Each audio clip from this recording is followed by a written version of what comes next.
Okay. Hello, everyone. It is July 13th, 2026 at about 6:35 p.m. We do have a quorum of members in the chamber, and I would like to call the Committee of the Whole to order. One moment here. Okay. As we know, a committee of the whole can be requested by the mayor, by the council president, or by two alders. This committee of the whole was initiated by Alders Watson and Alders Lukens, and we also have a request to present by Chief Barnes and by Director Lindman. Before we proceed to the agenda items, I want to thank each member of the committee and the staff for dedicating additional time for this committee of the whole. Our regularly scheduled meetings require a tremendous time commitment and a lot of preparation, and in a very short amount of time, this is our third committee of the whole. So we're looking at a lot of extra staff time and a lot of dedication from the council for committing this time. These meetings are important not only to the city and to the staff, but to our residents, because it gives them a preliminary look at what might be happening at the city government level. The first item on our agenda this evening is public comment. Is there anyone in the chamber who would like to provide public comment? I see no one, so I won't read the public comment statement. Let's see, here we go. Let me look at my agenda. The next item on the agenda is consideration of the minutes of the preceding meeting, which would be the council retreat minutes from June 23rd, 2026. Has everyone had the opportunity to review the minutes, and are there any corrections or objections? Seeing none, the minutes will be filed. Item 4 on the agenda is discussion and possible action. We have 3 items under this agenda item: a presentation by Director Lindman, a presentation by Chief Barnes, and budgetary discussion on process and priorities by Alders Lukens and Watson, and I believe Director Grote may have information for discussion. So we will now move to item A, presentation on the future of lead service line replacement funding and a mandatory lead service line replacement ordinance. So I would ask Director Lindman to come to the podium. Thank you all, and appreciate the time. Sean Agid with Community Infrastructure Partners, whose their company is managing the lead service line replacement. This is the 3rd year they've been with us. He's going to start out with the presentation on proposed future funding, and then I'm going to walk through a few slides about some information on a proposed lead service line replacement ordinance, as we have some new council members, and that is likely coming forward in the next 2 to 3 months through committee, the commission, and back to council. So, Sean. Thank you for having us. I think there's some slides that'll be pulled up. Oh.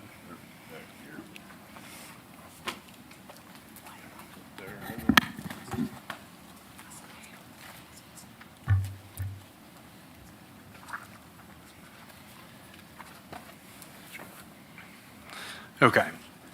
So can you guys see the slides? Or no? Oh, you can see them.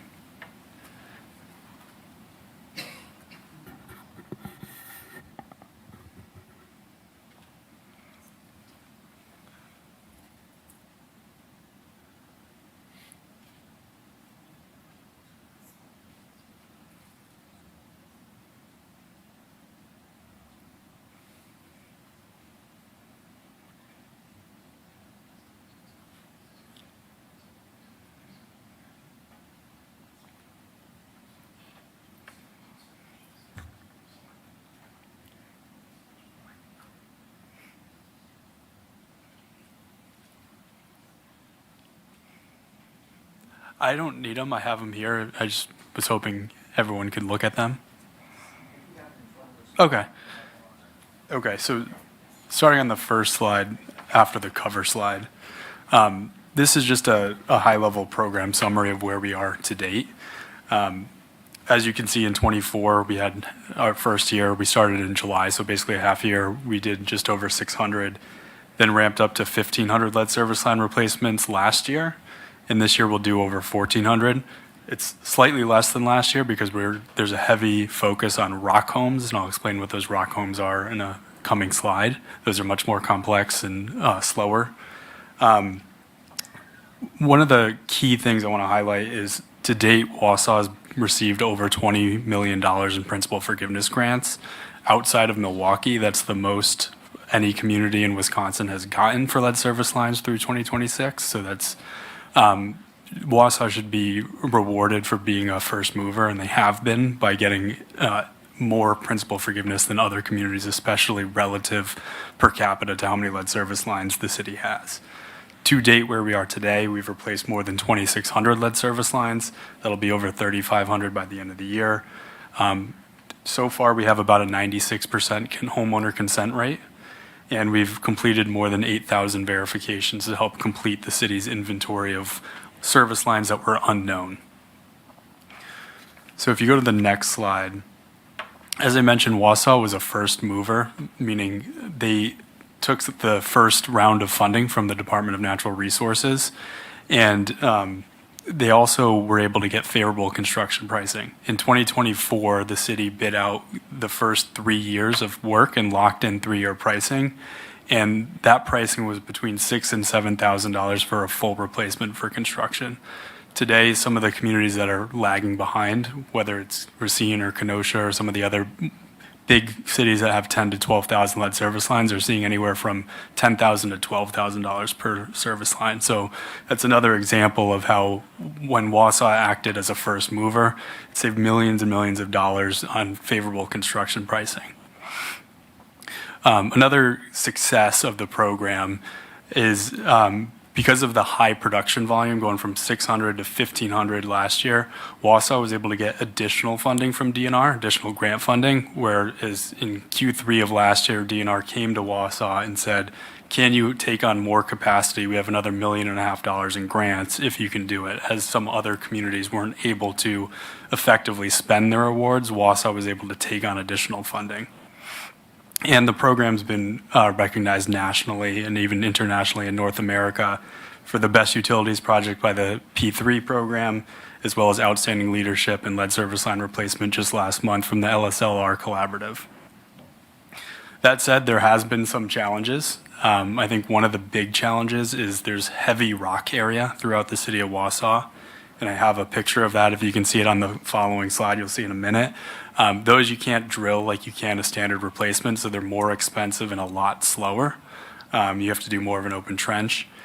And another challenge is, despite all the funding coming from the DNR, they have been a challenge in terms of administrative and what they deem is and is not eligible or necessary for lead service line replacements. And an example of that is community outreach, where we may have a community outreach event and get 25 right of entry agreements to allow us to replace lead service lines. We'll provide food and beverage. They'll say food and beverage isn't eligible. So that's kind of some lessons learned we've learned over the first 2.5 years of the program on how to really fit this program within DNR's purview of what is and isn't eligible. And then I would say for the first time this year, we're experiencing more challenges getting into homes where residents are allowing us to go in and verify whether or not they have a lead pipe, and then allowing us to replace their lead pipe. The big impact to this is a lot of these areas where we're struggling to get into these homes, where we have to go into the basement and identify it. They're disadvantaged areas by the definition of the DNR, and the disadvantaged areas give the city more grants in principal forgiveness. So there's some areas that qualify for 100% principal forgiveness for private side, and other areas that qualify for 75%, whereas the city as a whole is just 50%. So without being able to access those areas, it could potentially reduce future principal forgiveness for the city. I know Eric's going to talk about an ordinance in the coming slides, but if Wausau did have an ordinance, it would actually qualify higher on DNR's perf list, that's what they call it, for funding. So Wausau was ranked 12th in the state. Just the ordinance would have jumped it up to 9th this year. We don't know what next year looks like. It depends on who else is applying for funding.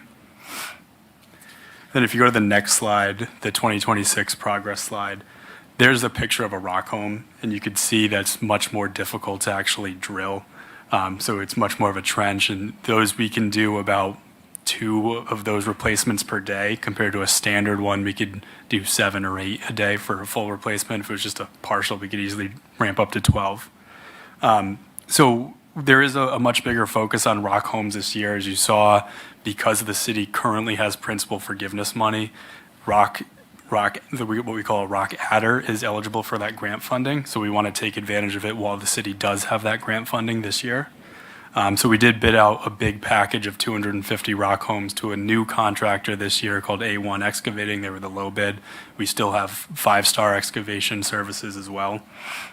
So far, we've completed about 500 lead service line replacements of the 1,400 that we're doing this year, as well as 500 hydro excavations to further complete Wausau's inventory of unknowns. Finally, on this slide, in addition to $14 million received for lead service line replacements, we got another $328,000 for outreach grants for the city, which would just help us get more and more canvassers on the ground and try to get into those harder to access areas. Yes.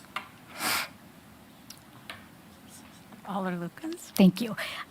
Just a really quick question. The rock homes, are those in specific areas or are they kind of throughout? I was just curious. They're kind of spread throughout several different census tracts throughout the city. I believe it's track 7, track 4, track 3, but then there's a few other areas throughout that, a lot of times we can try to predict where it is, and then sometimes there's just an unpredicted home where there's a lot of rocks. So it has been a little difficult to try to predict where that is, but it is scattered throughout. And then finally, on the last slide, this kind of gives a projection of next year and beyond. So June 30th was the deadline for next year's funding. So we, on behalf of the city, applied for $18.6 million to replace about 1,300 lead service lines. We expect a lot of that to be awarded by the DNR, but perhaps not all of it. So for 2026, we applied for $19 million and only $16 million was awarded because there's so much demand from other communities throughout the state. That was not the case in 24 and 25, but now other communities are trying to catch up and realize there's only one year after 27 for this funding from the EPA. That application has 2 components. The $11 million of that $18 million will qualify for 75% principal forgiveness on the private side, and the remainder will be 50%. So that could be citywide, anywhere throughout the city you can work. As I mentioned, when we started in 2024, we did get 3-year pricing locked in. That pricing expires at the end of this year, so the entire 2027 scope will have to be rebid. We do expect prices to increase just the way that everything's going, but as a strategy to offset that, we want to bid that out as early as possible in the year. Typically, if we wait till February or March to bid that out, construction contractors already have a backlog of projects, so the earlier in the season, the more favorable pricing we expect to get. Another notable point, 2027 is the last year, according to DNR, that you can use this funding for the public side replacements, which is what the city actually owns. So the city owns the infrastructure from the water main to the meter, or to the curb stop, and then the homeowner owns it from the curb stop into the basement. So 27 is the last year that you can get that subsidized loan, which is 0.25% for the public side infrastructure that the city owns. Beyond that, starting in 2028, you can get base SRF, but that interest rate is 2.5%, 2.75% compared to 0.25%. So it's significantly higher. So obviously, we recommend taking advantage of much of that as awarded by the city. Also, starting in 2027 is a new unfunded mandate or partially funded mandate from the EPA, LCRI, where every municipality across the country is required to replace their lead service lines by 2037, and you have to do at least 10% per year. Wausau is currently outpacing that. It's a much more favorable financial situation to do it faster, as we've seen construction pricing starting to skyrocket. That's only going to get worse the slower that the city goes. But the good news is, I think by the end of 2028, which will be the last big year of funding available from the EPA, the majority of the lead service lines should be able to be replaced throughout the city. We think after 27, there'll be 2,200 lead service lines left in the system, and we can knock off another 1,500 or so in 2028, which will only leave a couple hundred in the system beyond that. And there'll still be probably smaller funding packages available from the DNR. So that's all I got. Any questions? If the committee has any questions or any wishes to have any discussions relevant to the lead line replacements or a mandatory ordinance, please bring those comments forward. Alder Tierney? Thank you.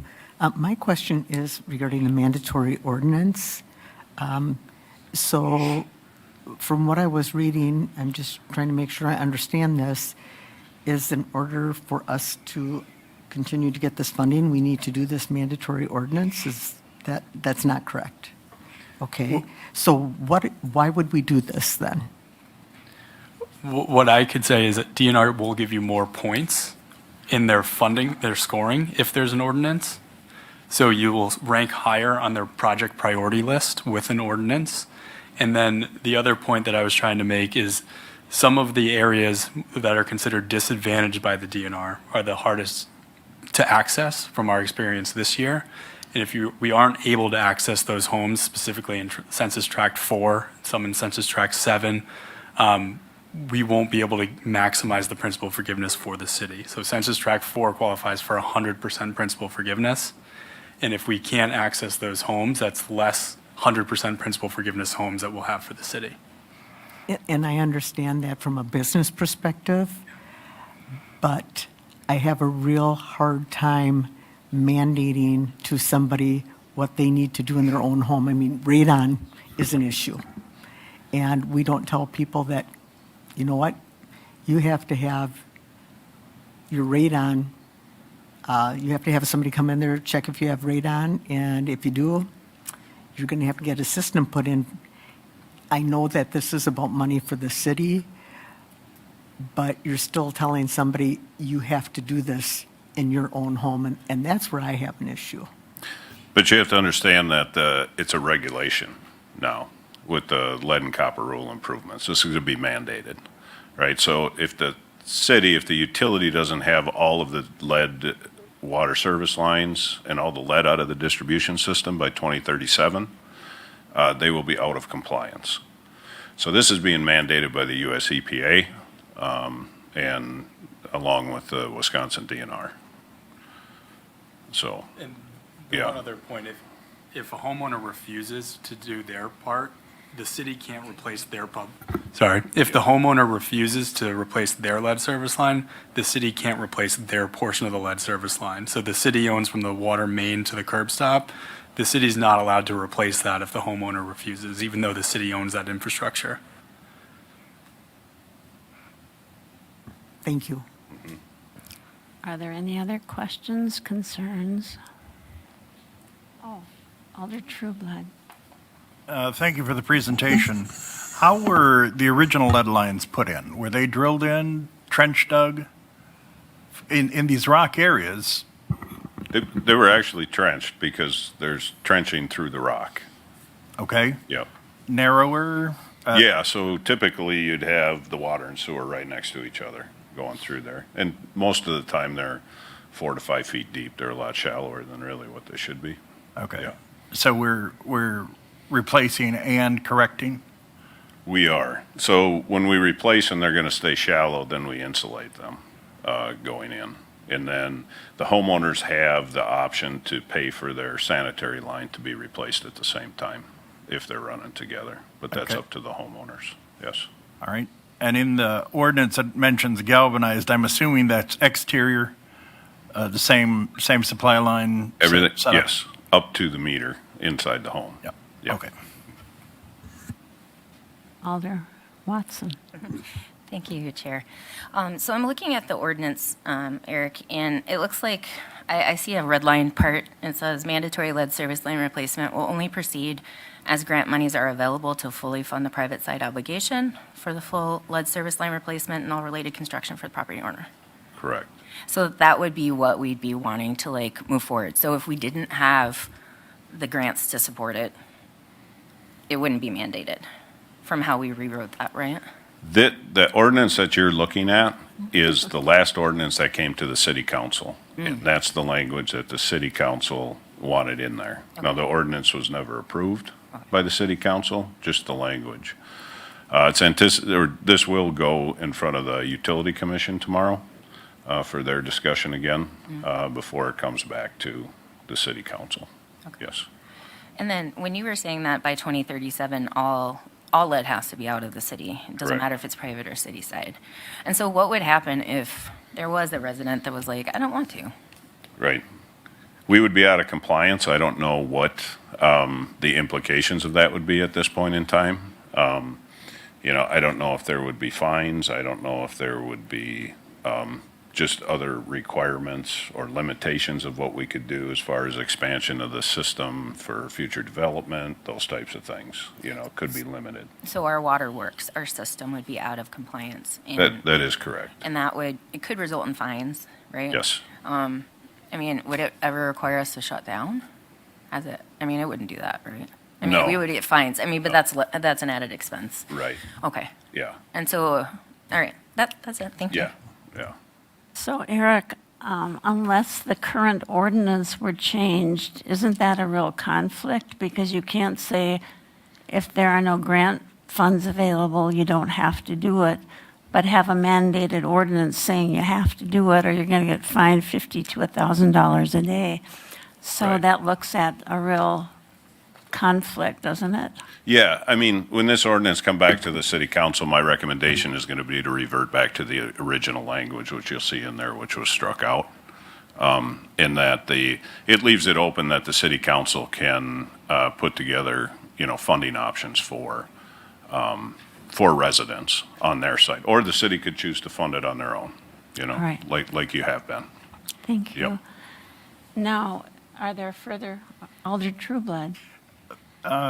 Clarification on Alder Watson's question.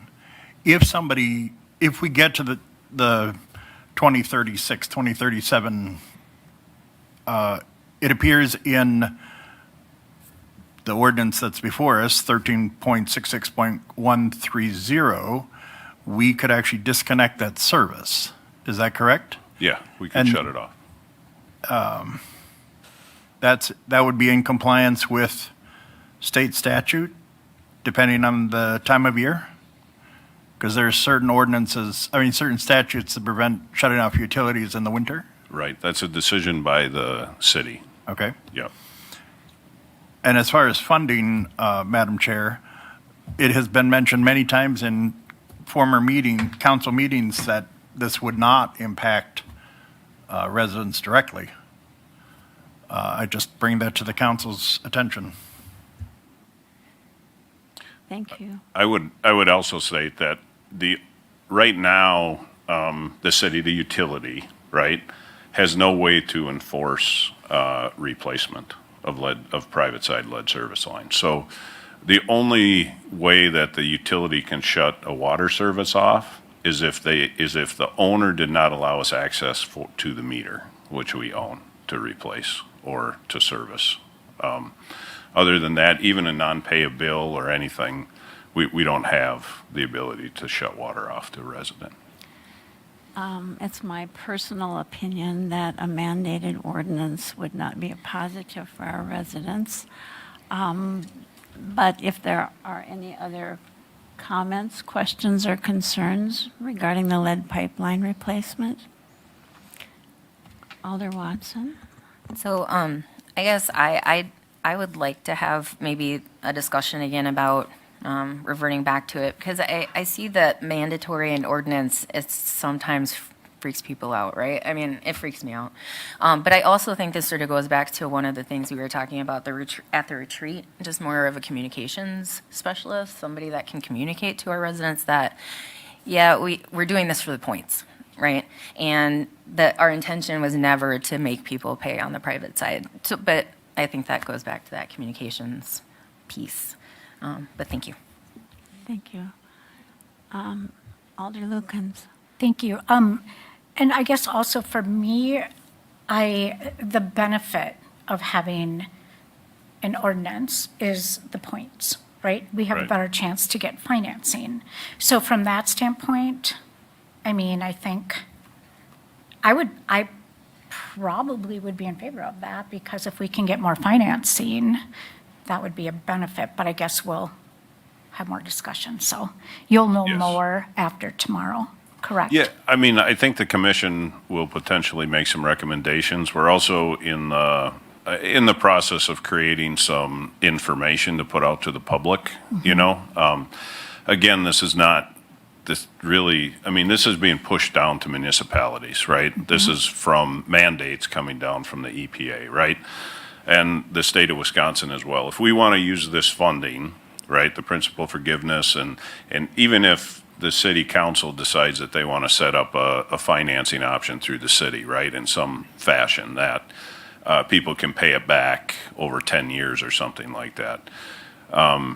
The lead and copper rule improvements, the way that they've been written, is that you can't do that to pay for private side lead services, right? Unless you have an ordinance in place and it's approved by the PSC, the Public Service Commission. So, so they wrote these things in a way that, not telling residents that they're forced to do it, they're pushing it down to municipalities, and they're putting all these restrictions on. So really, this is our method, you know, to access the funding, to make sure that compliance is met by 2038. So even with an ordinance, we still have leeway to do different things Oh, for absolutely. people. Yes. So I mean, I guess that's how I'm thinking of it. Yes. Not as much as, okay, we want to ram it down the throats of people, but Right.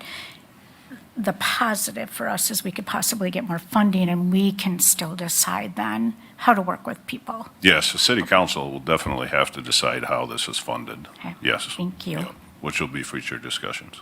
Alder Slonsky, I think your hand was up first. Thank you, Madam Chair. I'm wondering if we have any indication from the people who have shown hesitancy, especially in the 100% repayment,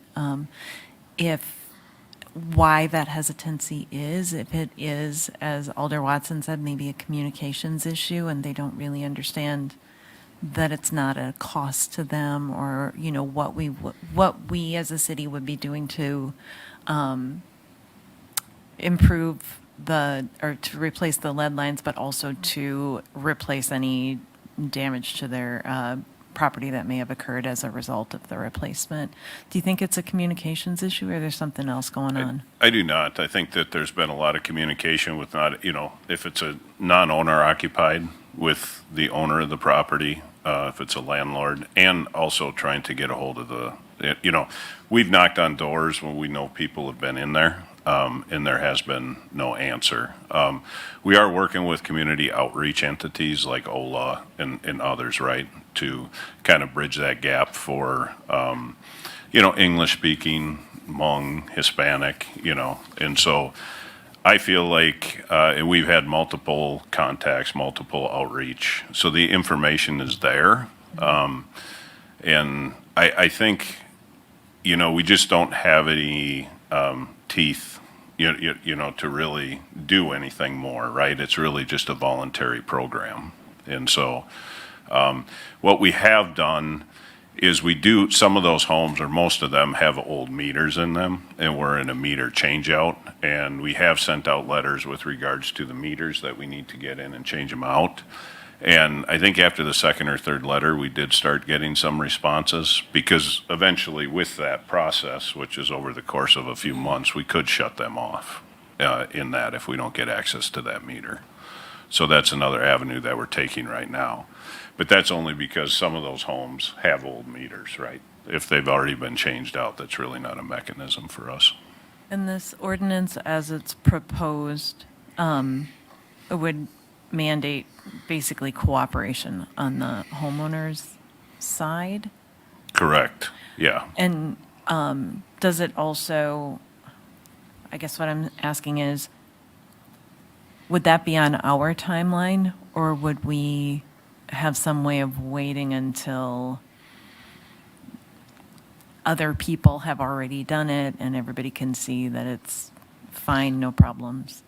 Really, how this would be, it would be a process, right? So we would, send out notices that we want to do this. If we don't get a response, we would send out another one. Kind of like, it would be a very similar process to the meters. And so in shorter and shorter timelines, till eventually, we let them know that you need to contact us or we're going to discontinue your service until we hear from you. So, yeah, but it would be multiple outreach attempts for that. Alder Wasikowski? Anecdotally, I just had this conversation with my neighbor who does not want to have it, and he's just opposed to having to do anything that the city is asking him to. And I was like, it's going to happen one way or another, buddy, and I don't know if you want to leave your house to your son when you die with lead in it. But anyway, my question is, do we have similar ordinances that mandate things that are similar to this one that we could use as sort of like items of precedent to say to people who might say, well, the city can't just mandate I do this? And it's like, well, aside from like code and permitting stuff that happens. Right. Right off the top of my head, I'm not aware of any, like at the utility. We have requirements that are established in ordinance, right? Like whose responsibility is it to pay for new services and, those types of things, and special charges and all of those. But, yeah, really, I think the closest thing we have is really the meter, but we own and operate that. So that's not really telling the homeowner that they have to purchase this or do this. We take care of that. We just need access to it. So this might be one of the first times the council has elected to make an ordinance that mandates something like this? Yeah, it definitely could be. Many other municipalities in Wisconsin have gone to this just because of the new rules, right? Yeah, which are very challenging because, we're talking about something that the city doesn't own, but we're requiring it to be replaced because the regulations state that. So it becomes very challenging. Okay, thank you. Yep. Alder Neal? Thank you, Madam Chair. As we try to seek access to homes to take a look at the bones, imagine, there's a large percentage that are renters that are in there, not homeowners. And we're always talking about homeowners granting access, but if they're renters and maybe they're not answering the door because they're freaked out or whatever, do we then contact the owner of that home and say we need to get in there? Yep, we Okay. do. All right. Yep, to try to have them work with, the renters. And it's the same thing with the meters too. Like if we have a hard time with the meters and we have the owner says, yeah, I have no problem, but we just let them know we can't get a hold of the renters and we're going to shut the water off, in the case of a meter at some point. So they do help us out in certain instances, but yeah, we work both sides of that. All right, Yep. thank you. Anything else from the committee? Oh, Mayor Denny. Okay, maybe one analogy is we do have special assessments on sidewalks and Yep. curb and gutters. Street So projects. that gets added to your assessment.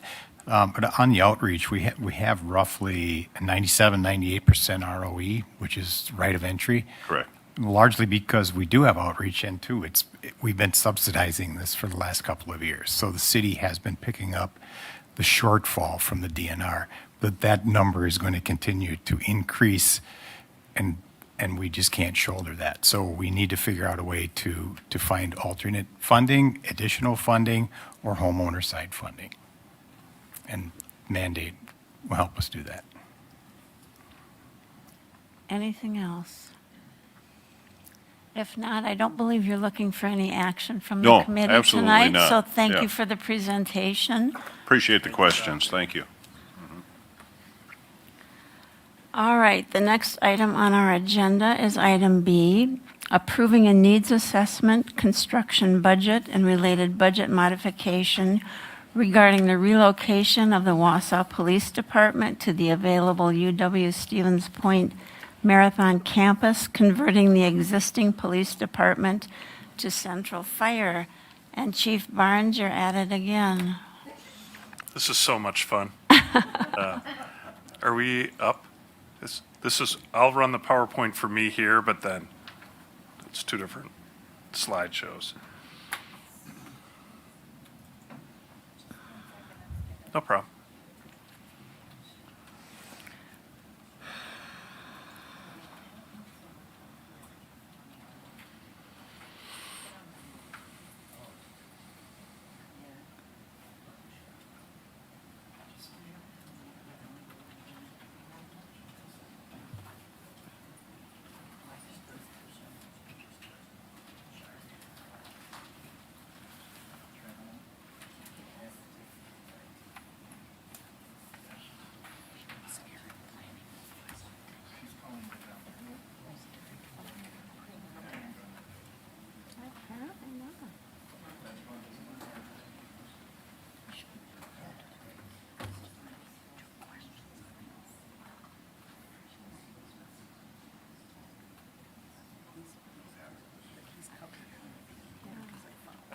Go up there and follow with them, but I'm absolutely no assistance.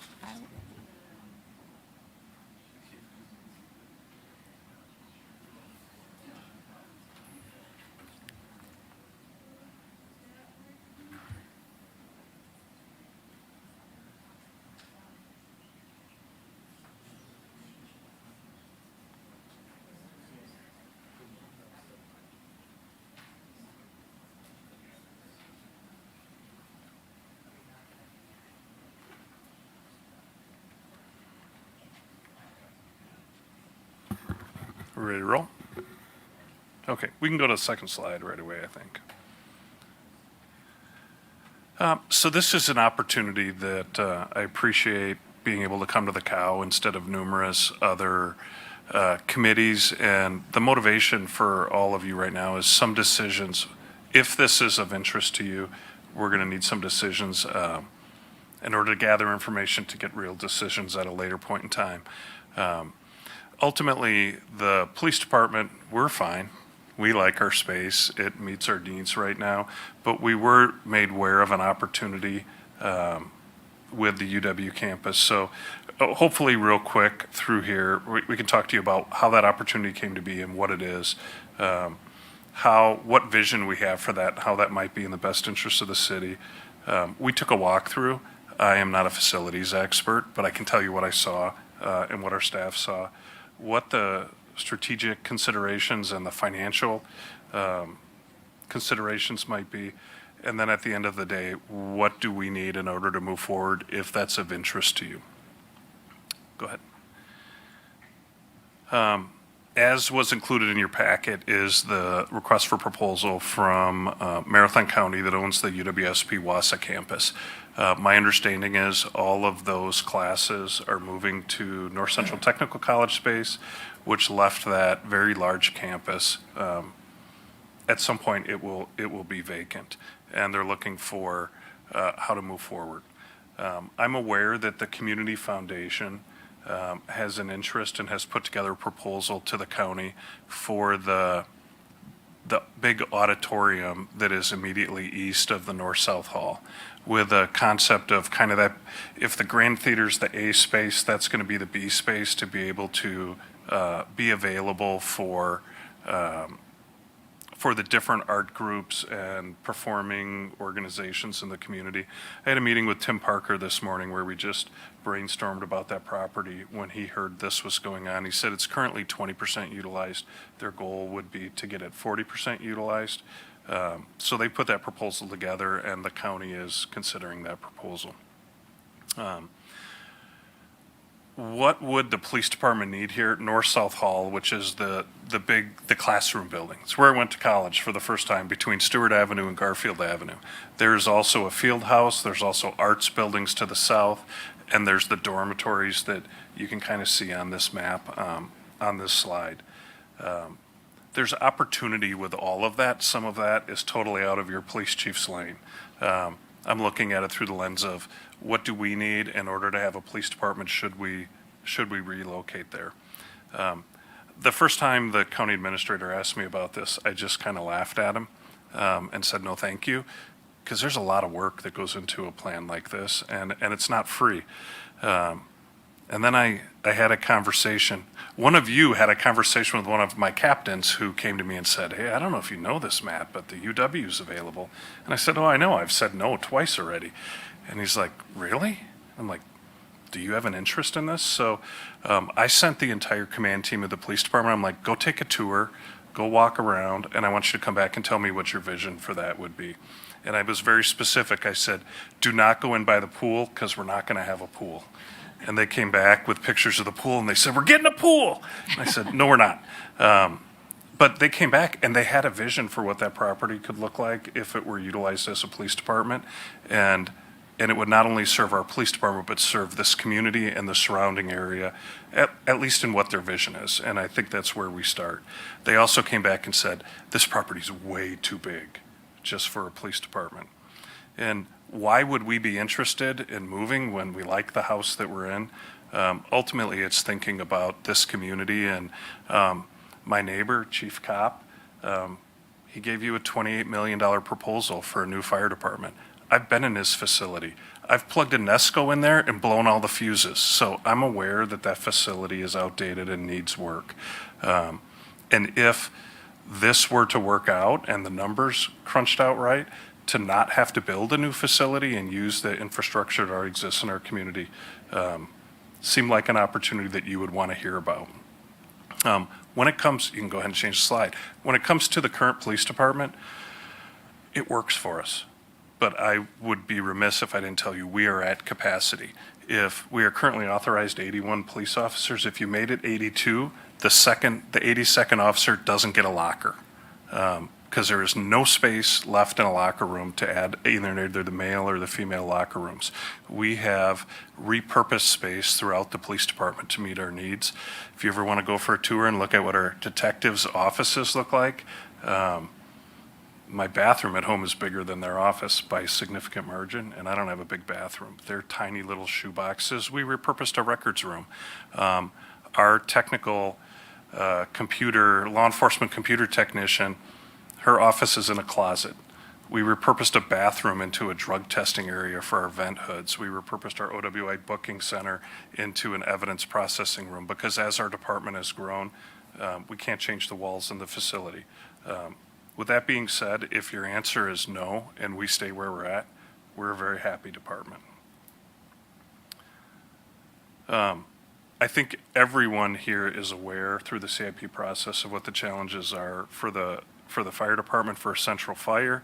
I know that when speaking to architects, if the price tag is $28 million today, 5 years from now, nobody should be surprised when it's 40, because there's inflationary pressures, and if at some point in time the intention is to build a new fire station, we think there might be an opportunity here to move the fire department to the police department. The square footage wise, I've met with Chief Kopp, it meets their needs. They'd have to repurpose some space, turning maybe clerical space at the police department into the kitchen. And where do you put sleeping quarters, and how do you do those things, and how do you renovate the bays to meet their needs and to be able to house ever increasing size of apparatus. He's more than welcome to come up here and talk about those challenges. You can go ahead and change. So when we looked at North-South Hall, I have met with the director of maintenance for the county as well as the county administrator, and I got a tour of the facility. And what I found from talking to them is many of the big ticket issues that they were having, their roof, HVAC issues, that putting the technology into the building, the Wi-Fi and all the things that your police chief doesn't understand have been done. And I found that I was surprised, having it been, I don't know, it was 1993 when I was there. It's not the same building. They've done a lot of work, and I was very impressed with it. So we see opportunity with repurposing classrooms and their offices and their labs when it comes to the different training that we need to do with our staff as well as our investigations. And there's tremendous opportunity to create space for community interaction within the police department and the public engagement that can come with. I think having an auditorium in a police department would be pretty cool. And we think that at some point in the future, if we're at capacity now and Wausau grows and the police department needs to grow, so will our space. It's just not in the foreseeable future. Some of the unknowns for us, many years ago, I was responsible for building a 60 by 120 foot building on Enterprise Drive in Wausau. And that is our large item evidence storage facility because we have, it's full of vehicles and a boat.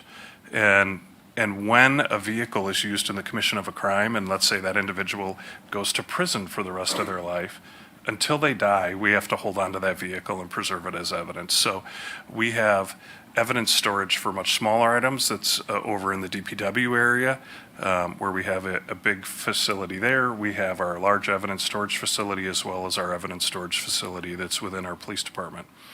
When I looked at the field house and I thought, one, I don't want a pool, so either way, if this moves forward, we're filling in the pool. But I thought we can park a lot of cars on a basketball court. And as my son played basketball, I watched 3 full-court basketball games occur all at the same time. So the space is there. How that would be repurposed into cold storage and what to do with the additional space and how would that work with the city, I don't have answers to that other than it would be very beneficial to have all of our evidence storage on site instead of some out on Enterprise Drive, and that would have the ability to be sold or monetized or move forward and back on the tax roll. So I talked a little bit about the other areas of that space. As you look at this map and what's circled in yellow, at the top of it is what we really need, potentially the field house. I expect the dormitory, with my understanding of how much money needs to be put into those to make them usable or livable again, it's not financially feasible. I'm aware that the county has funding from the state to address some of these challenges, which might be raising the dorms and potentially making it a parking lot. But then you look at how much additional land is there between the dormitory and the arts buildings as it moves to the south. It's out of my lane. That's why Randy's here, to just talk about, like, does the city want control of that space to determine what goes there or how it's utilized? That's a policymaker decision. That's just something that, what that might look like, I think there's lots of creative ideas with that. And then moving forward, I mentioned this building's way too big for us.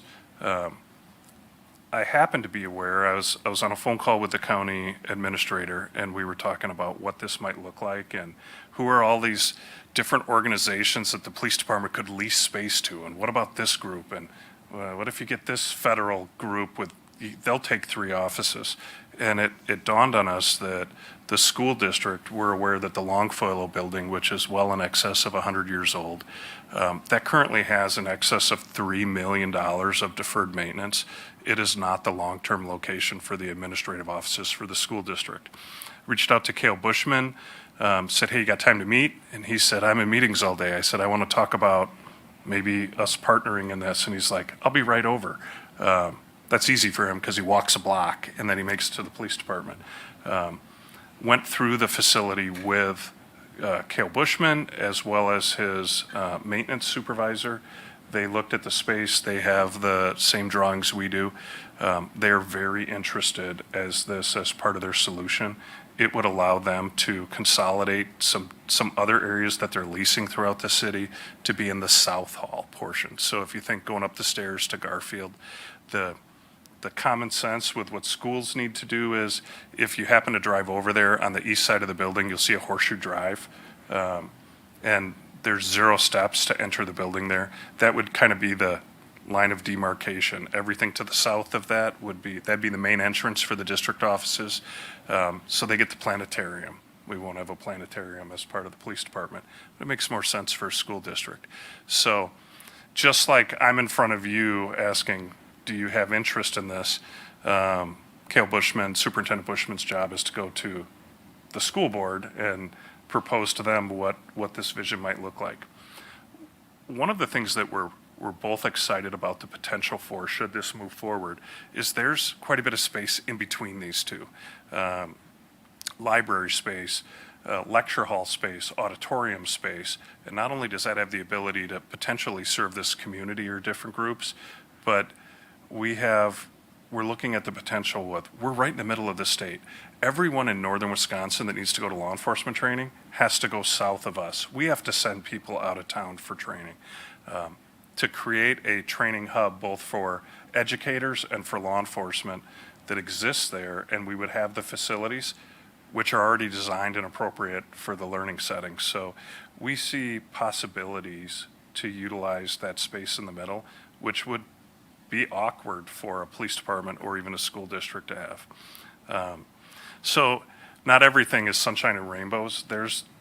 I've said throughout this process, I don't know what I don't know. And so if we're to ask you to make a decision to move forward with a program, I think about what would I want to know if I was in your shoes.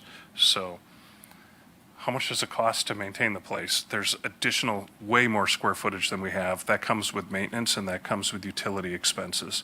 I've looked at 3-year averages, which is not as easy to look at as you'd think from utilities because it's the whole of everything on the facility, but it's roughly $300,000 in utilities on average a year.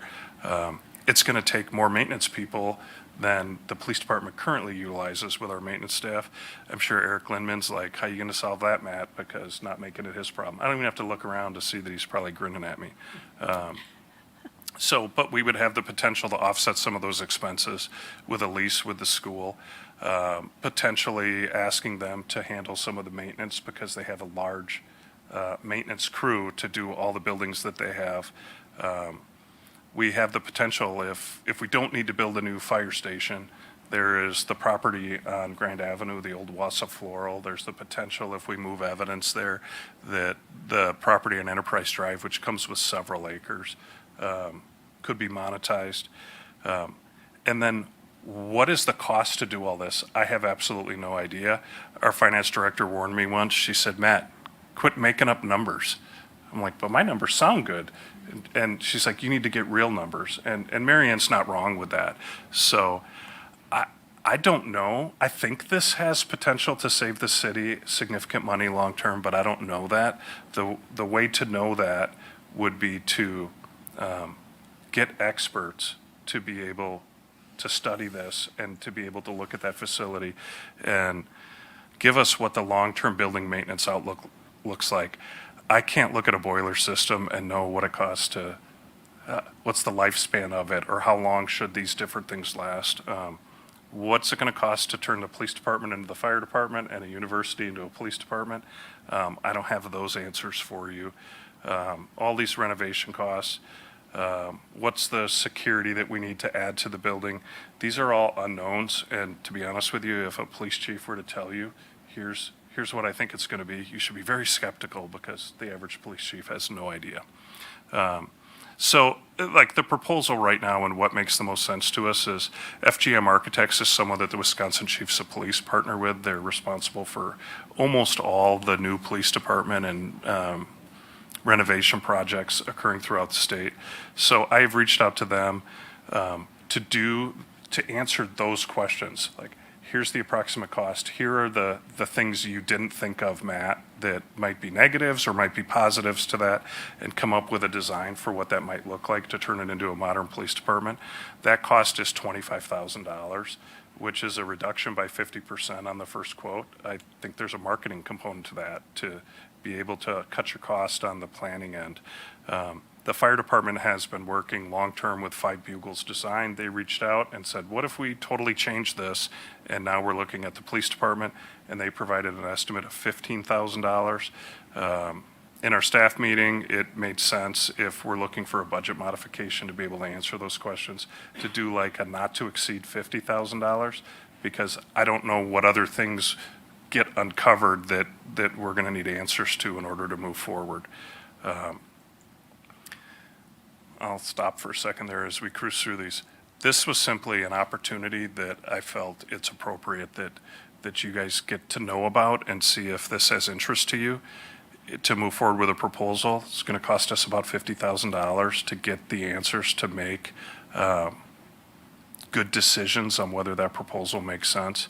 And the ask today, which is outlined here in recommended actions, I'm going to turn some of this over to Randy because, again, this is his lane, not mine, when it comes to negotiating properties and what comes before what and what that process looks like. Thank you, Chief Barnes. Good evening, Council, Mayor Denny. Exciting times here when we're talking through all of this and really looking at it from a reverse perspective. A lot of times when I'm sitting on the other side reviewing a developer's proposal, what we're really looking to do there, if you choose to move forward with this, is that we would start working and drafting a response to that RFP.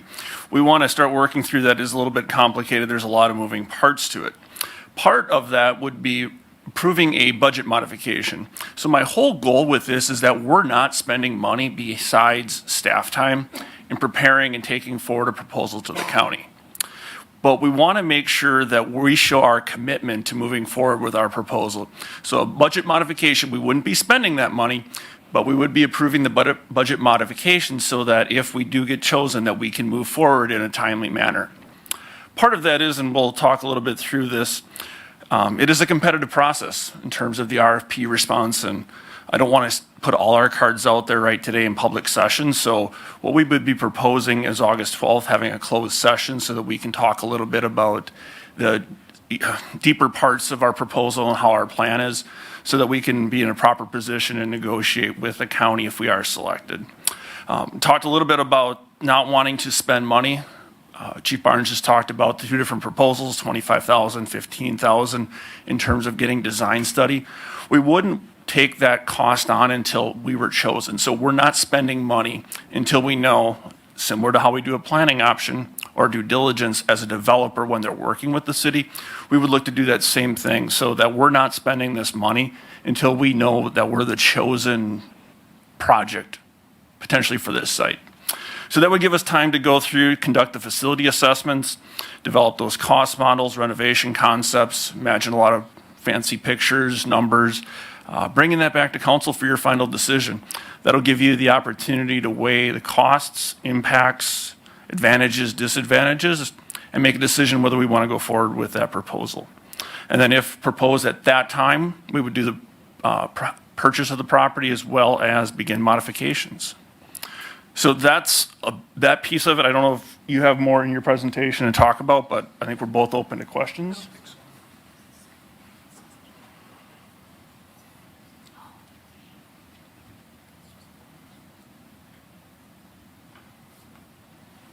Okay, there's another slide here, but I think the potential benefits are kind of common sense from that standpoint. As long as the unknowns become knowns, it's just whether now is the right time. I think that the potential exists to set the city of Wausau up for the next 50 years. Our police department is turning just about 30 years old coming forward, and I wasn't part of that plan. I wasn't hired yet as a police officer when that occurred, but I have learned a lot being in a facility that needed to be repurposed, that we need to think through future generations when we're making big capital decisions so that, I don't know, 7, 8 chiefs from now, they don't have to worry about asking for money to put an addition on the police department or the fire department. And I think that potential exists today. Now I have the questions and discussion slide. Me? I have no questions for the chief. I just, if it's open for discussion,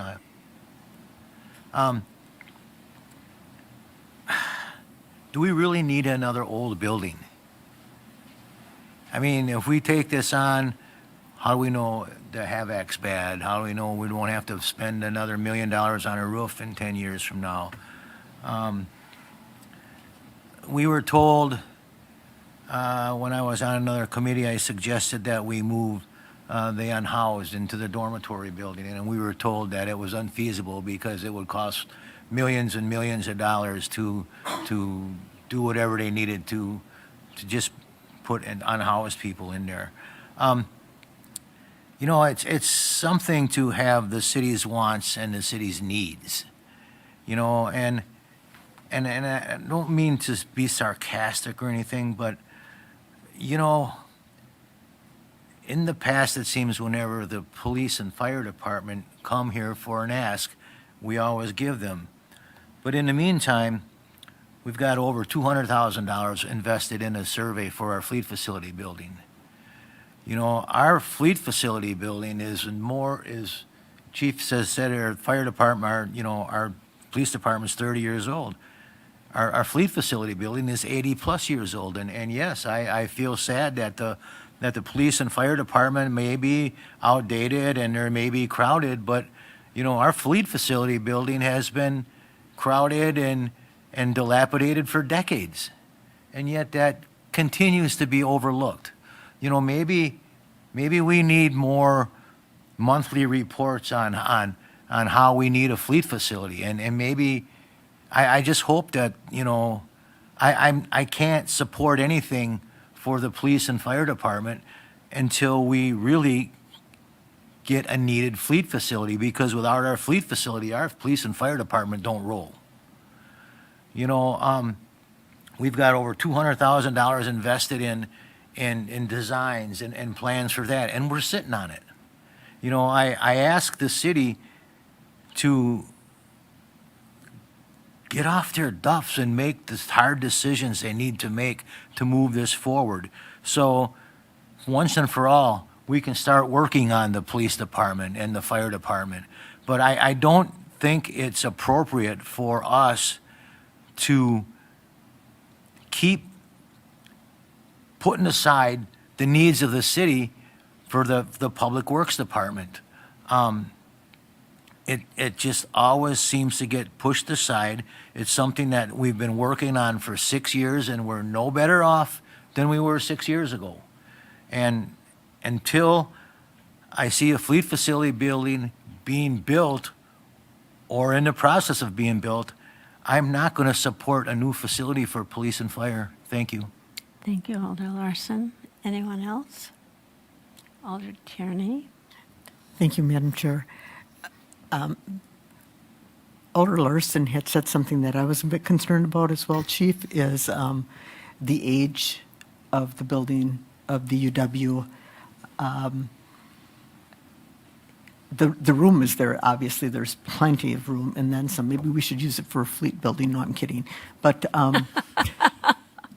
but the age of the building, because I had heard that the dormitories were in such a state of disrepair that it would cost millions to get them back in working order. I am concerned about the age of the buildings, and, you know, 10 years down the road, and not 30 years down the road, what might we encounter? Yeah, I think you and I share 100% the exact same concerns. I'm not qualified to answer. You know, I hire a home inspector if I'm going to go buy a new home because I don't know what I'm looking at. And so what we're looking for from architects and engineers is to give us a report on the facility. And like, if the answer is you're buying a lemon, then at least we know that on the front end. I just can't speak to. It looks nice. Yeah. I went through it and it looks nice. That's about my ability to share with you from that standpoint. And I'm aware of many of the major things that have occurred there. One of the challenges that I can talk to one person who's like, it's less of a big deal as you think, but a boiler would need to be moved if we were going to bifurcate that building because of how that property's heated. I don't know if that's a $5,000 project or a $50,000 project. So that is what truly we need an independent third party that's working on our behalf to answer those questions if there's an interest, because they're my concerns as well. Right. Thank you. And I do need to echo Alder Larson's comments about a fleet facility. That is something that has been talked about and talked about and talked about and is in desperate need. I mean, it's not where it's, a little bit old and we can, if we put 5,000, or excuse me, if we put 5 million into it, it's going to serve us for another 15 years. That's not the case. That is, I think, when we're looking at all buildings that the city is contemplating, fleet has to be at the top. It just does. But that is my opinion. Thank you. Alder Watson? Thank you, Chair.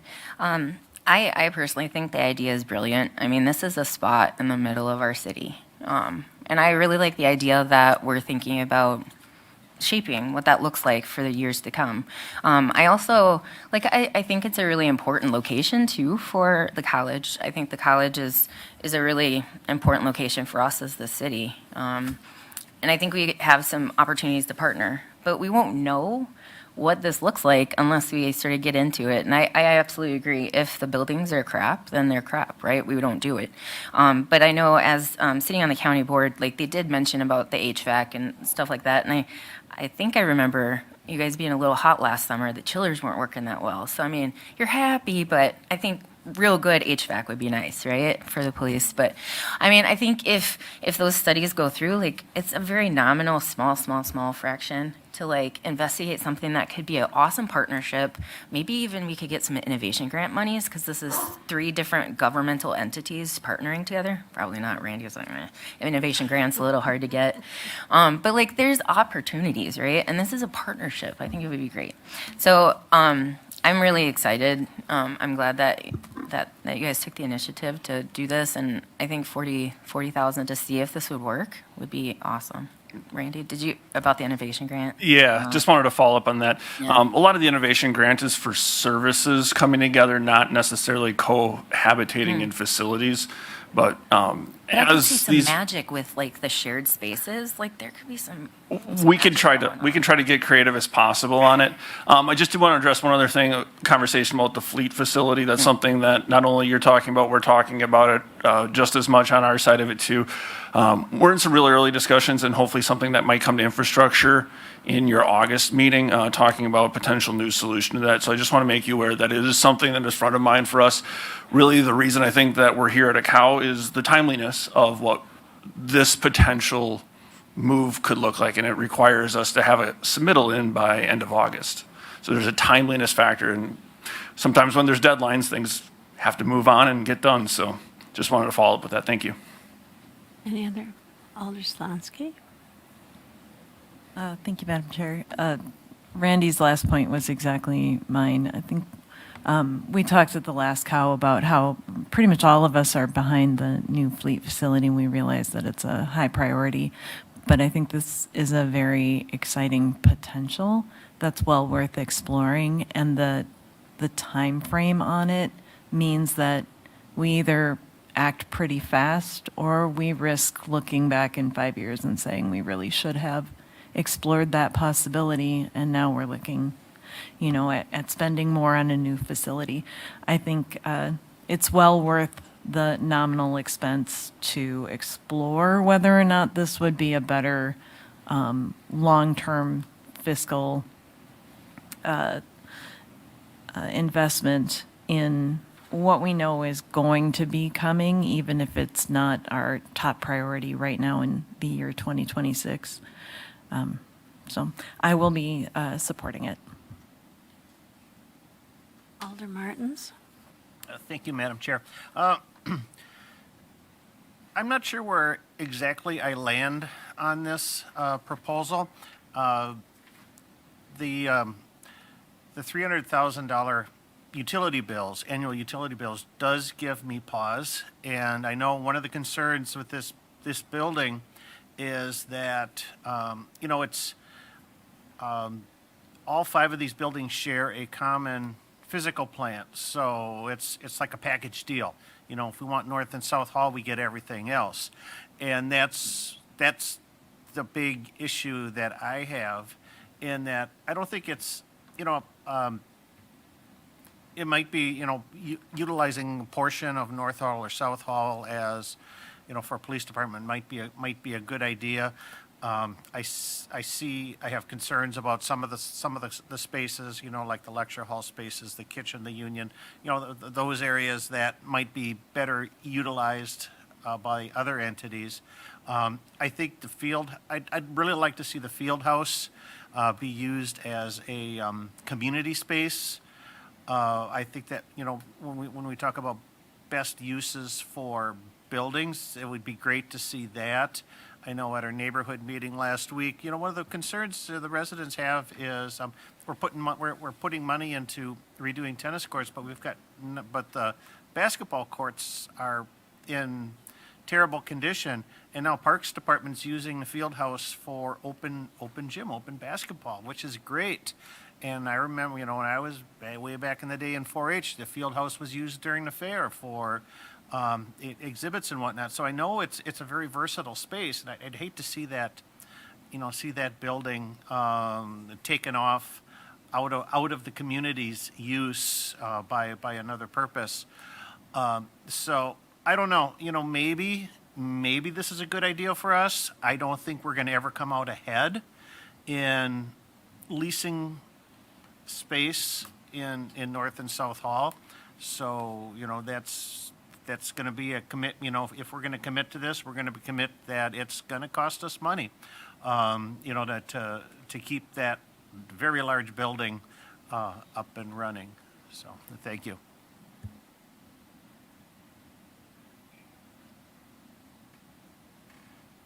Alder Lukens. Thank you, Madam Chair. So I would like to explore it. I do think, being familiar with the school district and knowing some of the situations there. And I know that I share some of what Alder Martins just discussed about the field house, because I know that I have been approached by different groups, by one farmer's market. Wouldn't that be a wonderful place to have an indoor farmer's market all year? They would like to have more community type events, and I agree with you about, I was really happy that Parks is having the open gym, because not everyone, I know the Y has a sliding fee scale, but I also know a lot of people who just simply, they don't have the money to pay for a membership, blah, blah, blah. So anyway, but I would like to explore it. I definitely think it's worth exploring. And I also share the concern about the fleet facility. We've been talking about it, and so I'm really interested in hearing more about that. So I would be in favor of learning more about exploring the issue and then just seeing what that brings. So thank you. Alder Wiskowski. Yeah, I'm also in support of exploring this. I think we can all agree we're worried about the fleet, but also the fleet building, once it is solved, the next immediate problem is going to be, well, we need a new fire department building, and so it's coming regardless, and I think exploring this helps us get ahead of the problem. I think whatever assessment is done, I would like to see, with the consolidation of all the storage facilities that the police are using and evidence buildings and all that, I'd like to see as a part of this, well, if we sold those properties or those lands, what kind of revenue would that produce to help offset the cost of this? And also just we shouldn't be planning to sit on land more. The city owns a lot of land and a lot of buildings. They're doing nothing. And so it's okay, so there's the sale of that could potentially also fund parts of whatever gets done. I think that would be a good thing to include in any assessment. I don't know if that's possible with an architect, but maybe you can look at, or finance can look at, what does the buildings cost us, what are they valued at, et cetera, and incorporate that. I think when we look at bringing revenues in, there's a ton of unknowns that honestly, the work to go into figuring out how to pay for something or would it require borrowing? There's the potential for congressionally directed spending to solve some of the fire department's issues. We don't know if that can be redirected to a project like this. So, but that would be questions we would want to answer for you once we understood there was an intent. There was a desire to know more, to understand that. And again, this isn't us sitting here saying we're more important than anyone else. I've been to DPW. I know what they're dealing with. But this is one of those scenarios where I've had conversations with my wife, like, remember when that opportunity came when we were 25? If we had only done this then, look at where we'd be now. And so when the opportunity exists right now, and it just made sense to bring it forward to you to see. And I think to the point of the field house, if you were to ask me, Matt, what would you use the field house for? I'd store cars there and turn the heat off, right? And have cold storage. I think that's the role of the council, to provide guidance and vision and idea of what that might look like. If the field house is used for something else, that's great. If there's some other use for the property there, that's wonderful as well. I think it's great property that borders an awesome park, and there's opportunity there. Whether now's the time to do that opportunity, I leave that up to you. Any additional comments, questions, concerns? Oh, Alder Neal. Thank you. Correct me if I'm wrong, but it seems that the county's RFP isn't an all or nothing scenario, correct? I mean, you can respond saying, I want part A or I want part B. I mean, there's already interest in the community, the theater building. So I think it only makes sense to conduct feasibility type study. What if it were only North and South Hall? What if it was that plus the field house? Do we need the art studio and the dormitory there? And make our determination of what it is we're interested in and what maybe we're not interested in. As far as the fleet facility goes, I mean, it's an absolute priority must, no two ways about it. And we need to, I think, be able to be nimble and be able to, walk and chew gum at the same time and, address all of our needs. They're not going to totally run concurrently. There'll be some overlap. But, this is how you look at the future, and put your ducks in a row. So I would definitely support the mod to go ahead and earmark, monies for the study that we would need to do if we were chosen, and to not spend it if we're not. So am I in line with what's being proposed and said tonight? Yeah, very good. And to your first question, there is options to propose on different pieces of it. Really, the way the system backbone is set up in terms of utilities and heat, and a lot of the campus without the theater is really tied together. That's kind of why they've kind of broken it down in this way. Obviously, there's flexibility within there, but it makes the most sense that you're not going to buy a system at a different building, and it would get really complicated and add additional expense to that. One thing I don't think we mentioned tonight is one of the kind of unique opportunities with this. I don't think it was a legislator within correct me if I'm wrong, if somebody, there was $2 million set aside for the these 2-year UW systems that were shut down. So there's $2 million that can potentially be utilized as part of our process in terms of modifying the building. So that's a unique opportunity. Not often that you have the ability to obtain a building and then also get some money to help with the renovations. If I'm talking about if your private life in your house, if you could do that, I think we'd all look at that opportunity and find something to do with it. So, and just to be clear, what we're looking at today is go ahead directing staff to begin a response to the RFP.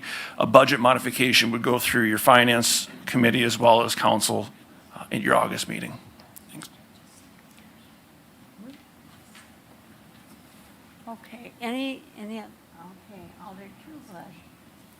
I think this is a great idea. I also think that this is a step in that longer path. So they're not asking us permission to move, they're just asking us if they can have the potential money, if they need it, to explore. So let's say that we do get this building, which we couldn't rebuild reasonably. And the university took very good care of the north-south hall. The dorm is a whole different discussion. It really doesn't reflect the university. But, so let's say that this is step one. That shifts so many priorities and so many other things within the city. If we move the police here, do we still need a new fire department, or can we just renovate on the land we have, selling the floral part? Does that then free up money that we have for a fleet facility? Because currently, what I'm hearing is we have a lot of departments, and we didn't even touch on the busing and public transportation and their needs. We have a lot of facilities that no longer meet their needs. Here is a building custom made, as it were, existing at the very least, that meets one of our needs, that gives us a little wiggle room for a whole lot of other needs. So it just makes sense, in my opinion. Is it a perfect solution? No, and if you find one of those, tell Walt Disney I would like to meet with him personally, because those don't exist. But this has to come awfully darn close. So I would strongly urge that we pursue this, and if a motion were in order, I would certainly make that. Alder Lukens. Thank you, Madam Chair. I just want to follow up on that because that is one other thing I had been thinking, like depending, we need the fleet facility, the transit, study. So, is one of the other properties a place that could go, or who knows? So I appreciate you bringing that up, Alder Trueblood bringing that up, because I was also thinking of that too. So thank you. Just a really quick, thank you, Chair, but just a real quick comment about it. About the whole facility. I mean, we can only RFP for parts we want to. I mean, that is our prerogative. So if we just want the north-south hall with maybe an investigation of the field house, that's cool. Because that's what the RFP is for. You're bidding on specific parts of the property. So maybe that's an option that Alder Neal mentioned. Thanks. Alder Neal. It seems like we've heard a motion, and I know typically in a cow, we're not making policy, but can we second a motion to encourage staff to go ahead and pursue the response? I would make that motion. Yes, my motion would be that we pursue the RFP as far as we can, and we allocate, or modify the budget? Separately. Separate. You want that as a separate motion? Well, it would have to be handled separately anyways. We couldn't, I think, vote on the mod here. Okay. But we can vote on them going forward to pursue the response to the RFP. Okay. All right, a motion has been made. Is there a second? Second. Second by Alder Neal. Yeah, and just to clarify one more time, just looking to move forward, give staff direction and move forward with preparations in response to the RFP today. The budget modification would be handled through finance, back to council. So we don't need to deal with that today, Randy. Okay, a motion has been made and it is. I'm sorry, I'm not sitting by you, Tom. You can't push it over in front of my face. A motion has been made and seconded. Is any further discussion? All in favor, say aye. Aye. Any opposed? Aye. The motion passes 9-1. Thank you.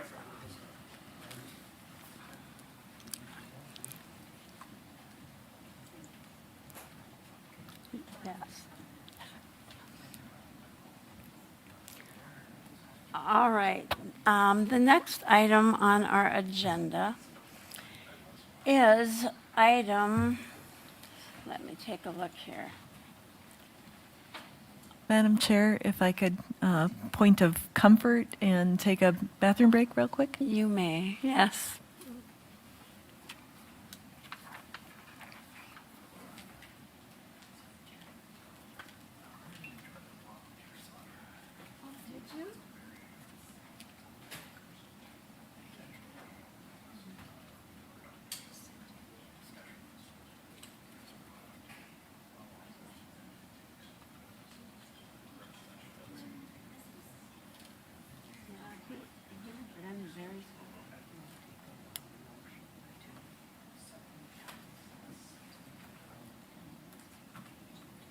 Oh, they already left.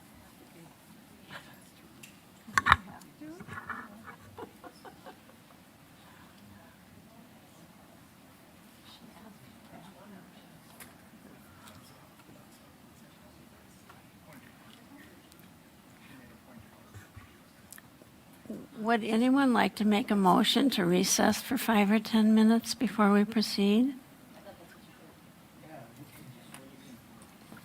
Motion for a brief recess.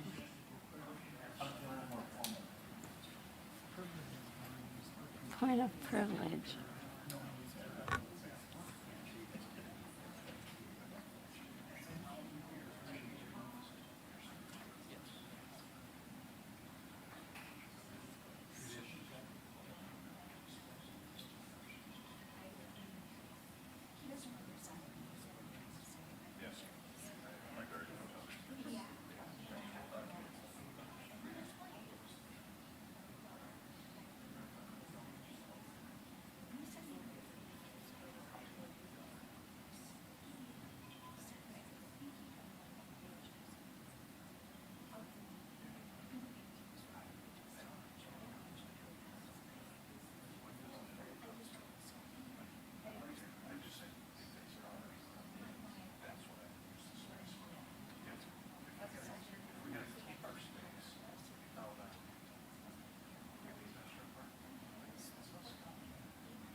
Are we ready to continue? Yeah, let's. Okay, time is of the essence. Here we go. Alder Larson, are you headed back?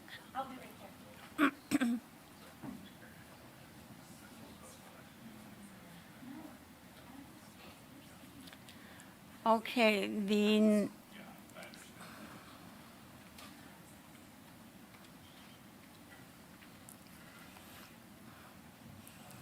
next item on our agenda is item C.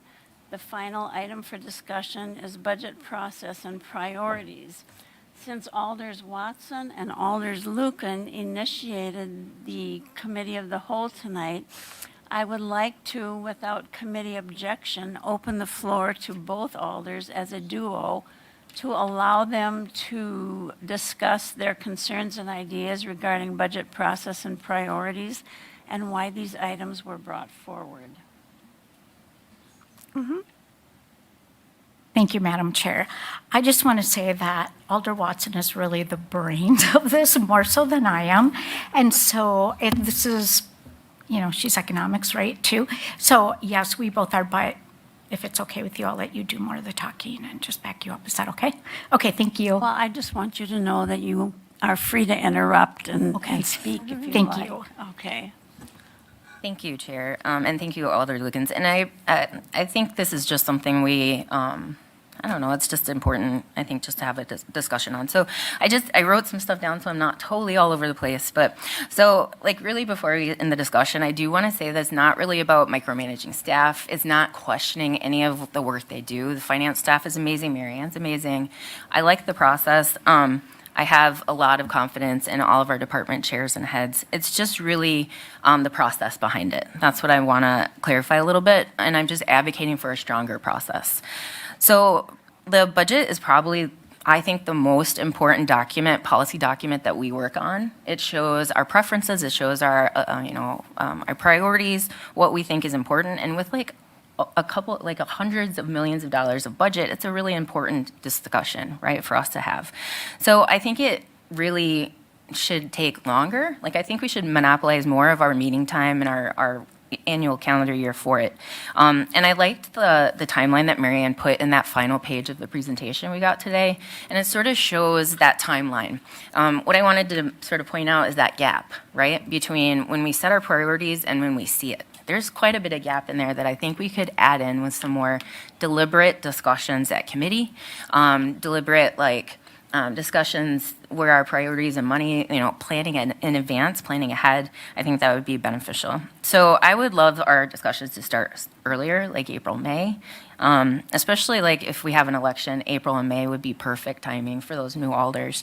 But it also gives the staff time to let us know why they're making the decisions. So when it comes to be October and November, we aren't just presented a budget and then we have to sort of figure out, okay, where did these recommendations come from?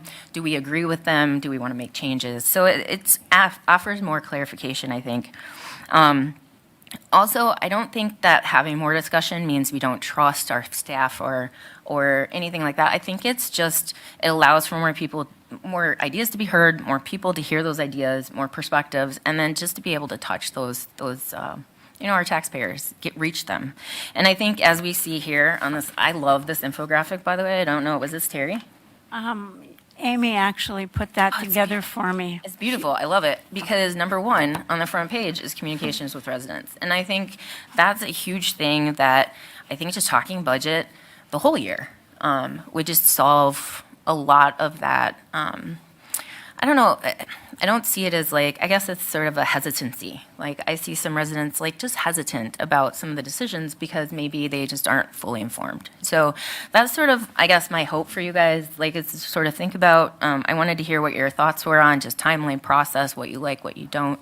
So that's sort of what I was hoping to hear. It's just from you guys. Alder Lukens. Thank you. I'll just jump in and say, yeah, when we were talking about this, really I was thinking before the elections, I was thinking about, budgets. I mean, when I was first elected, I was on finance and a few others, and it seemed like all of a sudden, and I know it's not like this, but for me, because I was so new, it seemed like we got to September, October, and then boom, I don't know, I was like deer in the headlights, but Yeah, it has nothing to do with not trusting, not, not supportive of departments, department heads, nothing like that. My big thing has been, we know that money's tight. And, my focus has been, like, how can we diversify revenue? How can we do that? And so really, our goal was just to try to have some discussions much earlier than suddenly it's September or October and all the budget meetings are taking place and it's crunch time. And then the more that we can be aware, the more mindful we can be about that when we're meeting in our committees throughout the year, like Alder Watson said. Thank you. Any other thoughts, Alder Chair? I just have one last thing. I didn't know if you all had a chance to look at the presentation that Marianne emailed. I don't know if you'd be open to having her, but I really liked it because it told about the different revenue sources we could lean into, the ones that are at our fingertips if we'd like. But it also gives us some assumptions that it looks like they're making for the coming year, which is really important in understanding like where our expenses are going to go. And I know that I shouldn't probably put this in the conversation, but I have to say, like, the county has I don't want to say we should do things like the county, because we aren't. We're our own place. We're our own people, right? But they've already started their budget discussions like 3 months ago.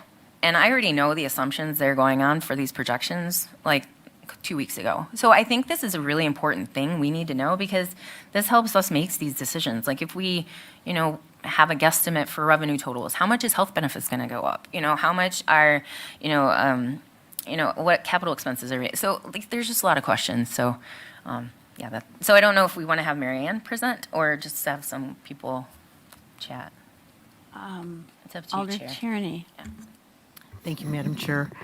Every year when it comes around budget time, and even after budget time, I always say we need this information sooner. We need to start this process sooner.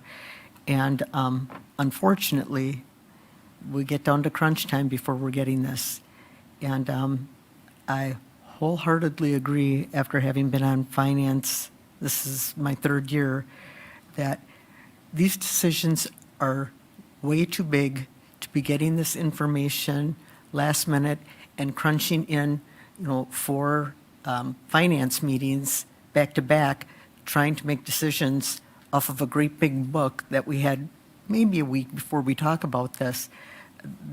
We're making super huge decisions on a super huge amount of money for all of our constituents. And it requires a lot of thought, it requires time so that we can really digest this and ask questions. So I think the sooner we start this process, the better it's going to be for our understanding and for our constituents. So I can't agree with you more. Any other feedback from the committee?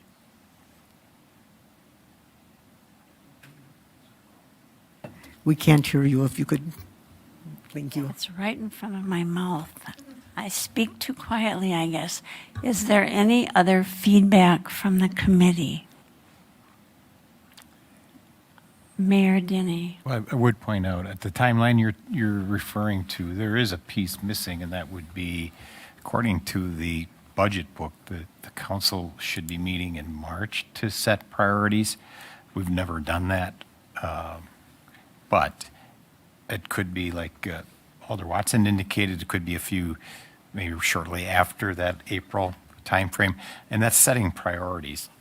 To Mary Ann's Grote's efforts, creating a budget, complete budget that soon is difficult, but getting the priorities set, and there's a lot of work and reasons why the timeline is what it is, because she shows in the presentation that we don't get certain data until late in the year. We don't usually have health insurance until late in the year. We make some assumptions, and we've gotten lucky a few times, but it's a lot of things do come in to play at the very end of it. But I shouldn't speak for Mary Ann. She's sitting there at home listening to us. Is Marianne, are you there?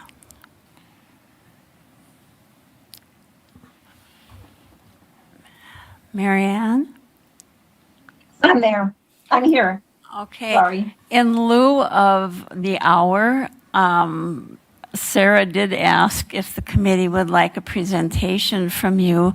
If you could do something that's a little bit limited, just to give the committee a better idea of what your thoughts are, I would allow that at this time. And I think that March deadline in the timeline really was referring to when council usually has their retreats, because whether you're really identifying specifically what your priorities are from a financial standpoint, you're often talking about what your priorities are for us as an entity. So, whether it be dealing with homelessness and affordable housing, those are the kinds of things that then do roll into the budget. And I think that we have kind of heard some central themes even tonight, which are demands for services don't go down. They actually are going up. And the cost to provide those services, inflation is really hitting hard these last couple of years. So with that in mind, I just have 14 slides. When we look at revenues, besides our property taxes and the shared revenues that we receive, we really, besides our fire, our EMS runs, our other revenues are not that significant in nature. And typically, even though the departments have been trying to seek other ways to bring money in, it's relatively limited because there is that pressure to not pay for anything from a resident standpoint. So it is hard to increase revenues. So we see limited revenue growth in the public charges. Municipal court for the 27 budget, we will likely see additional money because they changed court fees. Shared revenues and transportation aids, again, we don't receive those until September and October. But those have not grown by large amounts in recent years. We will see a decline in our shared revenue because of our VW agreement of about 30 grand. Recycling revenues have been frozen for years. Municipal services payment will likely decline because we get a portion of a payment from the state is related to that Marathon campus. And since it's going away, we won't receive that money. Obviously, we know the SAFER and ARPA grants won't be available in 27.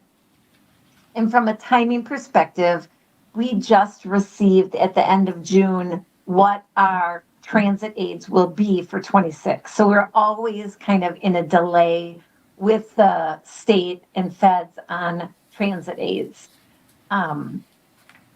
So if we look at revenues, what do our expenses look like? And here's, where the pressure really is when we look at, just the impact to wages and benefits is about $1.7 million. That includes right now a provision for health insurance of 10%. We have received the WRS rates. Some of those are going up. Police is actually going down a little bit. COLAs, whether it be in the union agreements or for non-represented employees, and then restoring the imposed vacancies that we had in the 25 or the 26 budget for police, fire, finance, legal, and engineering. We had some imposed vacancies, trying to recover those. The hardest contract is going to cost about $300,000 more to the 27 budget than it did the 26 budget. These estimates don't include the fact that we've been underfunding motor pool by about $1.5 million a year. Other expenses, whether it be our contribution to parks, CCITC, other inflationary increases. We heard at the CCITC Commission the increased cost in computers because of tariffs and other inflations, debt going up about 388,000, and it looks like we're going to have to increase our subsidy for transit about 300,000. So those are all financial pressures that we need to fund if we're going to do a cost to continue budget, which historically that's what we've been doing, trying not to expand our programs or expand our reach into the community, just really trying to do what we've done in the past. So then on the opposite side, if we have these expenses and then we have other revenues, what do we balance the budget with? And that's the levy. When we look at the information, obviously, how the levy impacts our residents is a formula of what is their house worth or their property worth, what is our tax rate, that's what their tax bill is. We received the equalized values on August 1, and then our assessed values come in later in the fall after the state has completed the manufacturing roll, because our local assessor assesses each residential and commercial property, but the state assesses our manufacturing. And so we have to wait for them to get done with their work. And that usually, sometimes we can be waiting, actually after we've adopted the budget. Last year, it was in October that we got that. Usually it is about in October. Net new construction is released in October, and net new construction is very important because it controls our levy increase. It controls a portion of our general fund expenditure increase. So if we look at the 26 budget, the net new construction, and that's a number produced by the state of Wisconsin, was 2.313. The 27 estimate is 2%. So when we look at how much levy, like how many new dollars do we get to generate to offset all of these cost increases we have, based on that 2% net new construction, we would get about $600,000 more of levy. Because we've closed TID 7, we get about $355,000, and then the referendum of $1.4 million. So the maximum for operating budget would be about $2.4 million of net levy. But based on what we're anticipating our cost increases are going to be, and again, this is before the departments actually are looking at their budget, it's just me eyeballing trends and some of these big ticket items, our needs are going to go up about $3.4 million. So we've got $1 million shortfall right now before that I'm projecting before we start the budget process. So revenue diversification is one way to try to tap other resources and help us increase our revenue, our sources of funds to pay for services on an annual basis. And there are like three major components that, again, the state statutes treat local government differently, like municipal government different than they treat counties or schools. So our options are, one is a vehicle registration fee. The great thing about vehicle registration fee is totally administered by the state of Wisconsin. So we just adopt a resolution, the state does all the work. Right now, there's 57 communities in the state of Wisconsin that are charging a vehicle registration fee in 14 counties. The average rate is about $25. We must use it for transportation purposes. Sun Prairie has a $30 one. Their population is about 37,000. They get about 1.1 million in revenue. So it can have a big difference on how we can fund our transportation. Another example is the county. County's collecting over $3 million of vehicle registration to help fund their highway operations. Revenue diversification, another big option is a stormwater utility.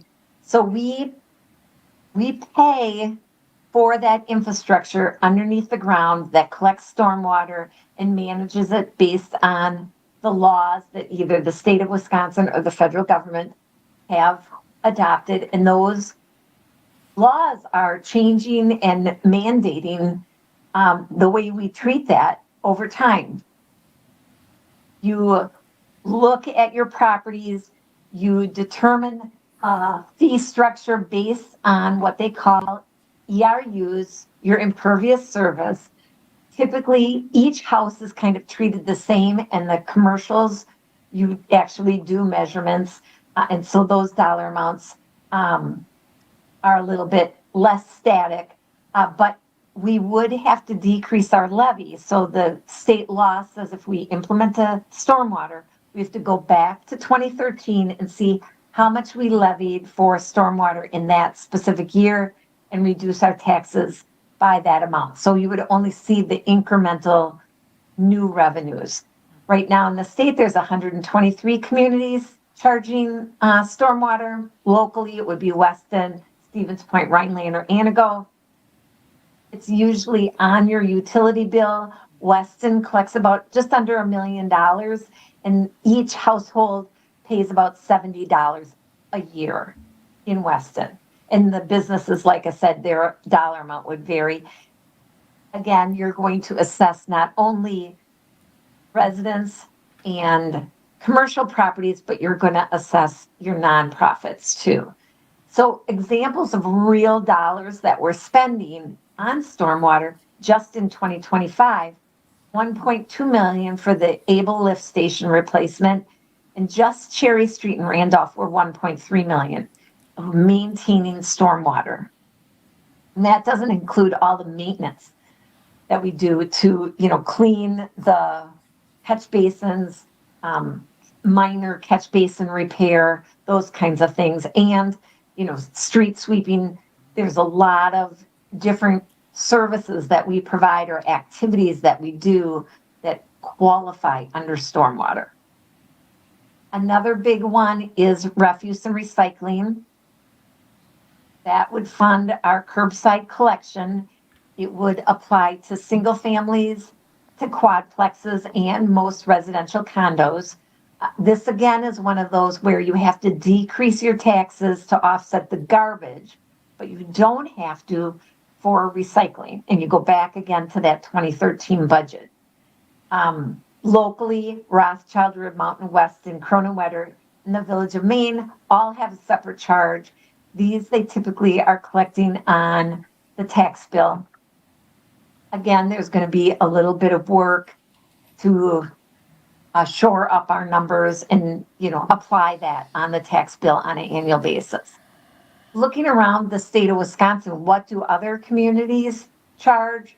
And, urban forestry fee being charged by the city of Madison and in Cudahy, streetlight fees in the city of Milwaukee, Shorewood, Cudahy, Oregon, Marshall, snow removal charges, city of Milwaukee. Some of the tourism areas in the state are now charging a premier resort area tax, which is an add-on to sales tax. But the sales tax is only assessed to those properties that are considered tourism-related retailers. So your hotels, your restaurants, gas stations, things like that. Again, you have to use it for transportation. Innovation grants, we kind of talked about that a little bit earlier, is there are communities who are able to save by combining services. Unfortunately, because we've done such a good job of that with our CCITC and parks, some of the easy ones that other communities are now taking advantage of, we've been doing for a long, long time. So there's not a lot of revenue diversification. There is a lot of talk, because if you look at the engine of the county and what they're able to do to help with their budget, sales tax is a big factor in the county's budget, as is their wheel tax. And, we don't have the authority to implement a sales tax.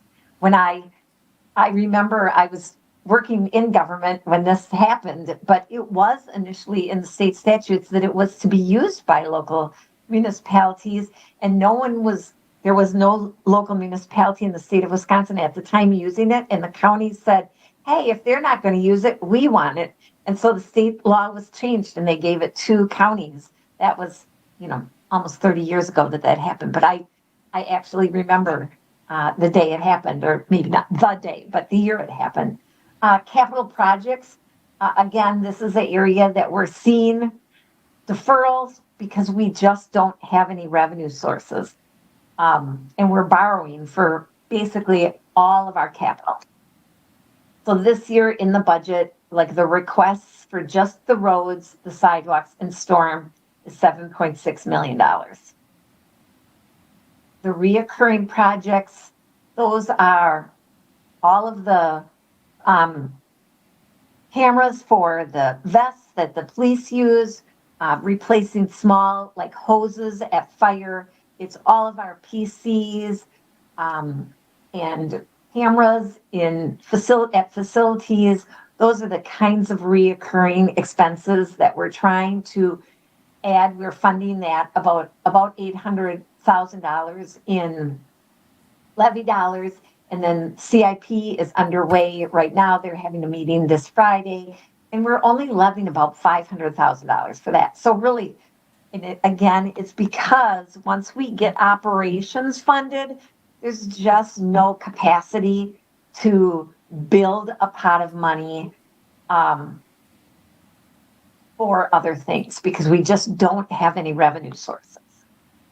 And then the future needs, again, something that we've talked about. The motor pool being regularly underfunded, staffing pressures, the motor pool facility, police and fire, just general deferred facility maintenance, deferred street maintenance, and lead service line replacement. Those are all of the big ticket items that are just looming in the future for us. That under current conditions, we're going to go right back to debt service to fund if we don't start thinking about other revenue sources.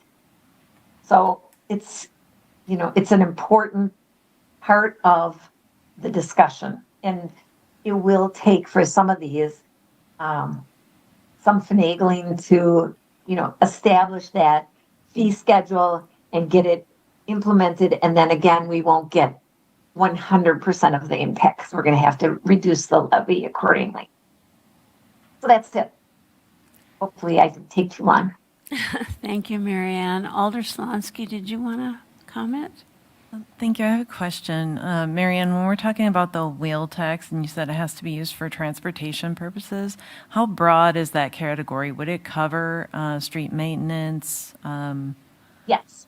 Would it cover Yes. the So it motor covers- pool underfund? Yes, it would. Alder. Drew. Yeah, I have 2 points. One is just, I really needed this PowerPoint before today.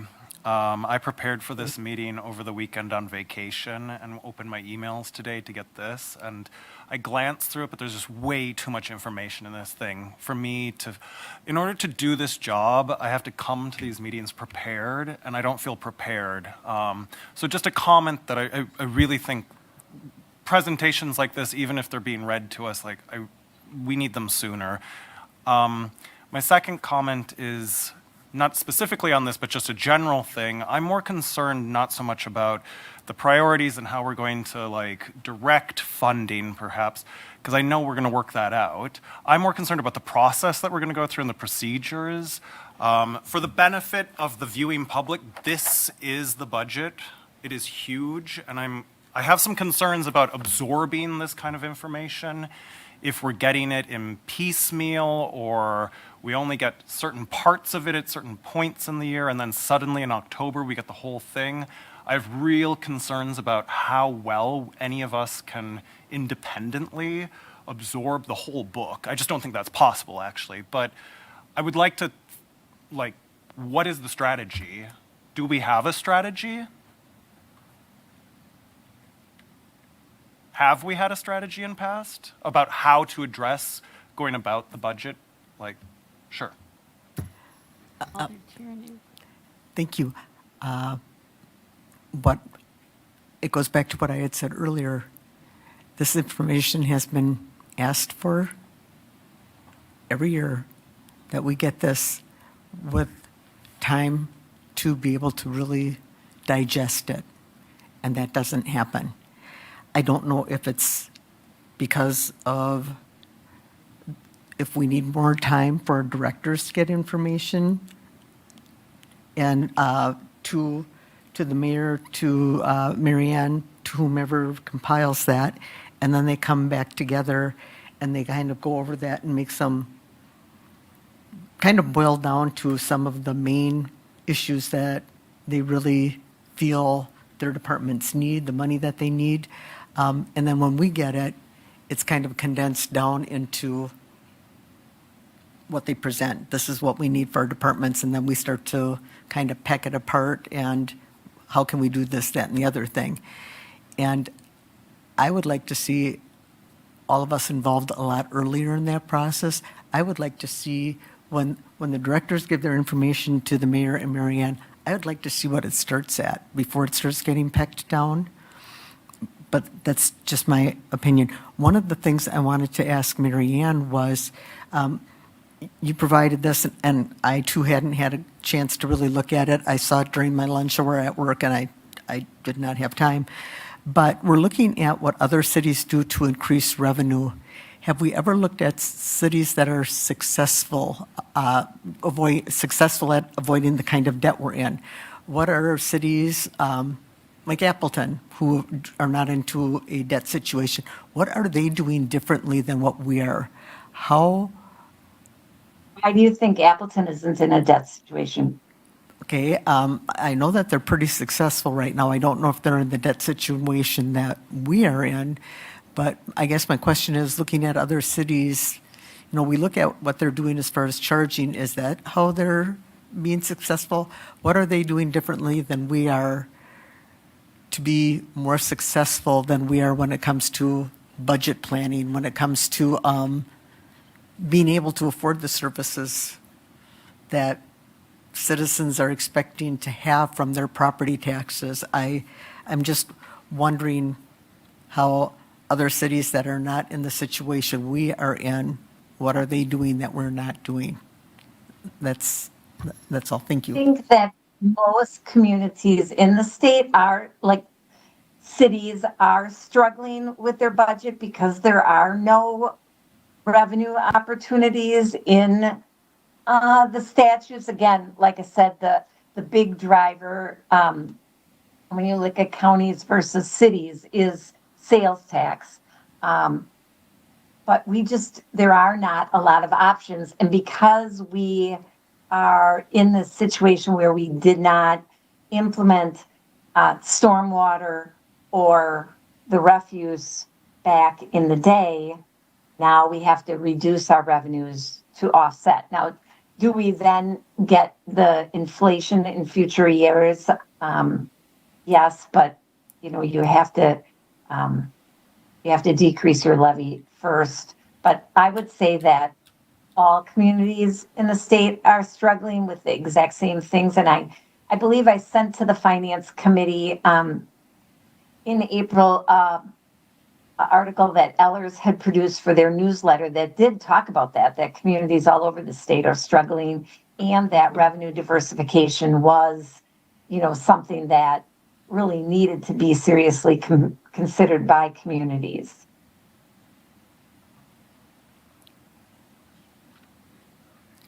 Go ahead. Okay, Alder. so my first question was, is there a strategy? And it sounds like kinda, or there's a pattern.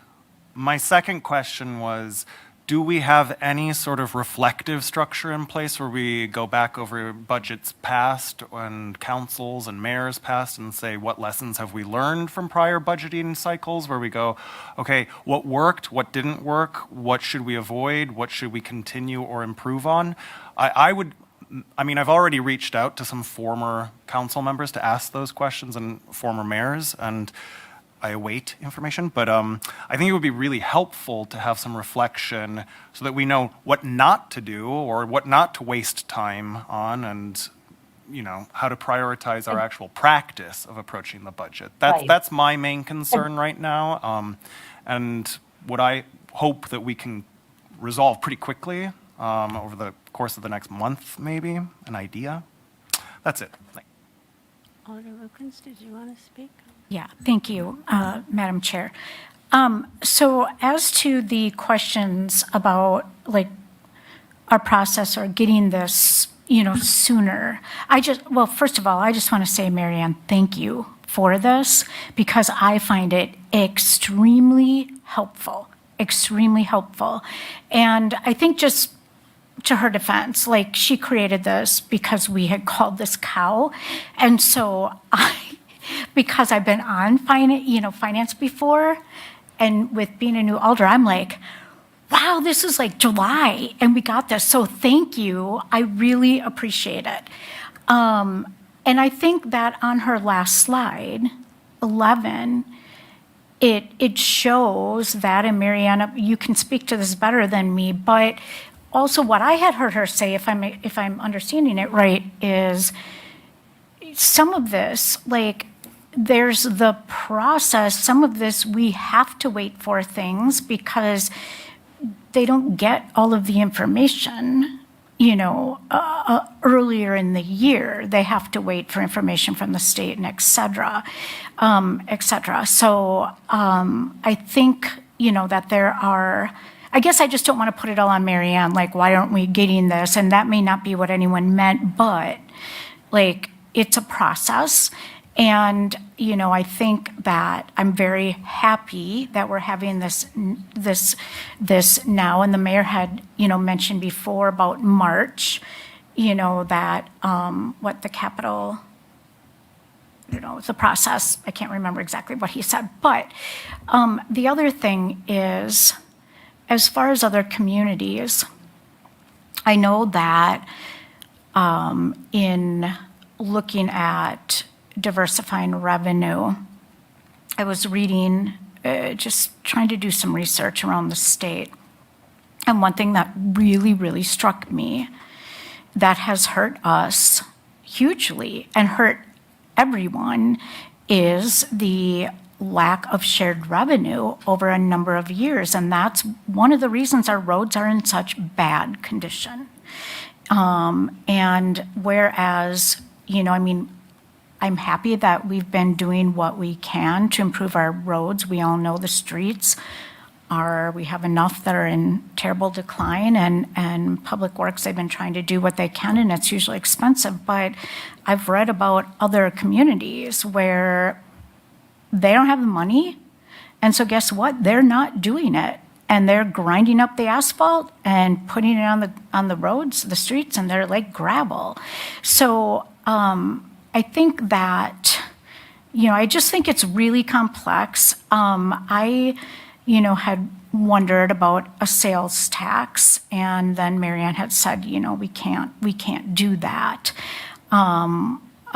So that's unfortunate, but I guess some of the other things are, do we look at, I don't know, a wheel tax? We know that's not, it's not popular among residents. I've heard personally, and I'm sure a lot of you have heard over and over again about, well, why are our streets so bad? There's the wheel tax, but a lot of people, I think, don't realize that we do not get that money. It goes to the county. So anyway, I just wanted to jump in there and say that yes, I think I as soon as we can possibly get this, each year we can just, we do what we do until we know better, right? And then we do better. And part of it is, I think, our process of going, okay, wow, I'm realizing this. So, okay, Marianne, can you provide this, for us? And I can't thank you enough for this because this is extremely helpful for me. Thank you.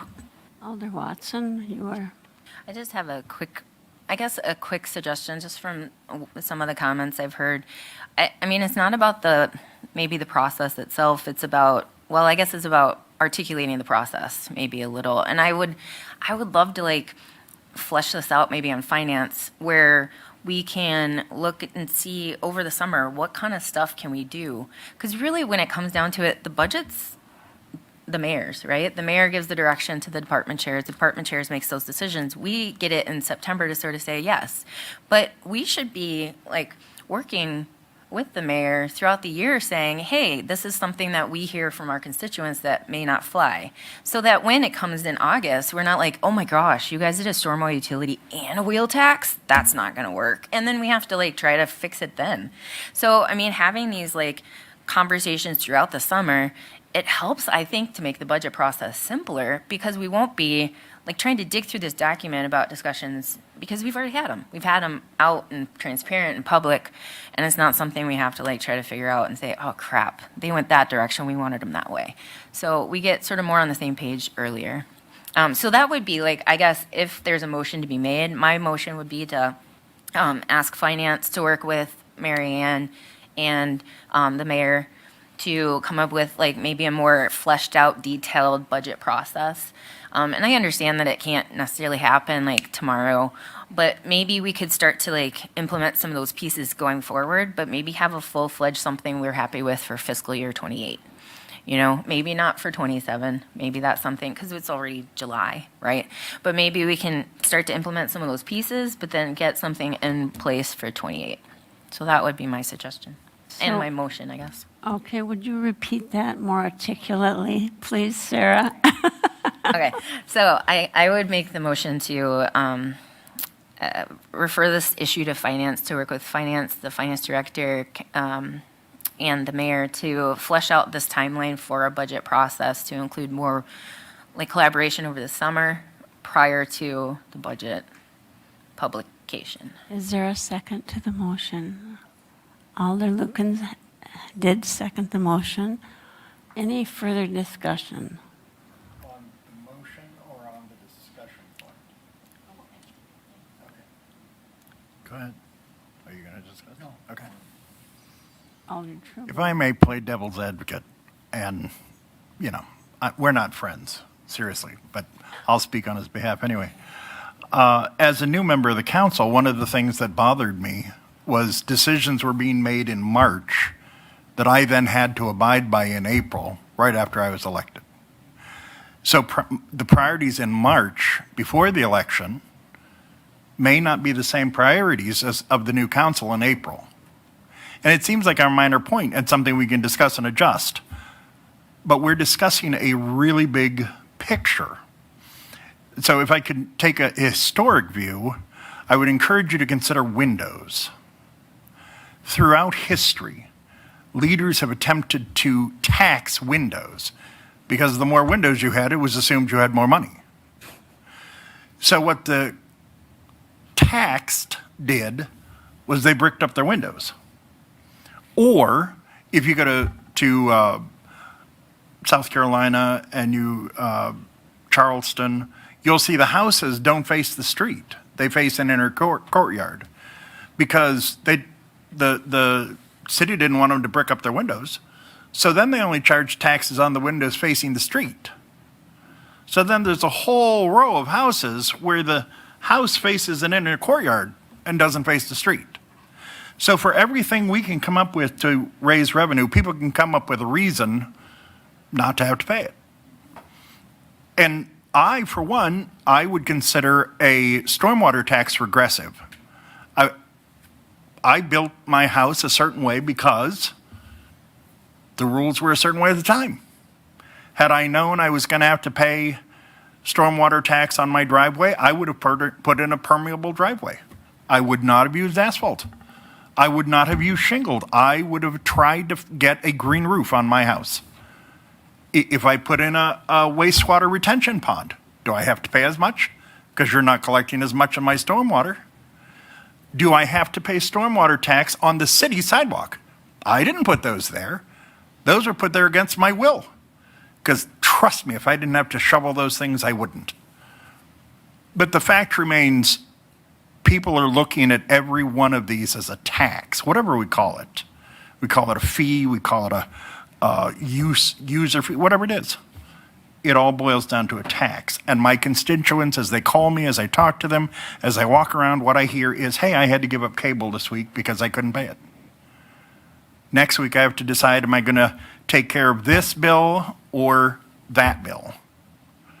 And now they're having to buy really Depression-era food because they don't have the money for what they would have, things that they would have bought 2 years ago, they now consider luxuries.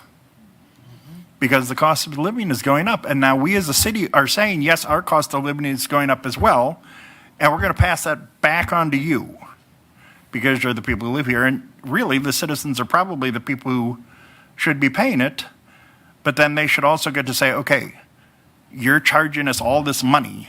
Here are the things we no longer want because we can no longer afford to pay for whatever that may be. So as we look at it, we do have things like why is our fleet unfunded? That seems like something, it's an obligation. We should probably be funding that. So there are legal obligations, and as Alder Larkins points out all the time, we think we just take a knife, cut the budget, reduce the numbers. We have obligations. We have things we absolutely, by law, by contract, by mandate, have to pay. And there are fewer and fewer of those things that we don't pay, that we can cut because we've been cutting to the bone. But at a certain point, we have to find out where that pressure point is, where it says, okay, the blood is out of the stone. So as we look at this, we have to, our first priority is to our constituents. And we may need to go to them and say, hey, the well is dry. What do you want to give up? So. Any further discussion, Alder Slonsky? Thank you. I do have a couple of questions for Marianne, just points of clarification. If I'm understanding the PowerPoint correctly, and thank you for putting this together for dummies like me. It's very, very helpful. From the levy and tax rate page, where you have shortfall estimated of about $1 million, that is holding steady what we're doing right now, including underfunding the motor pool by $1.5 million. Is that right? Yes. So if we were to fully fund the motor pool and meet all of our current obligations in 2027, we're looking at a $2.5 million shortfall? About? Really, yes, that would be correct. And because of the levy limit, we really don't have the opportunity to just increase it to cover that, which is why that deferral has grown over time, because we've not been able to pass that cost on to the departments through user fees. Okay. So to Alder Trubeled's point, so this is something that being a new Alder person, it's, you think like, oh, just cut this, just cut that. When I looked through the 2026 budget, I didn't see a whole lot of fat that you would necessarily want to cut. So I think we're going to have to start having some really difficult conversations with our constituents about increasing revenue diversification, which is a tax, no matter what you call it. And a lot of these are regressive, right? The stormwater's regressive wheel tax is going to be regressive.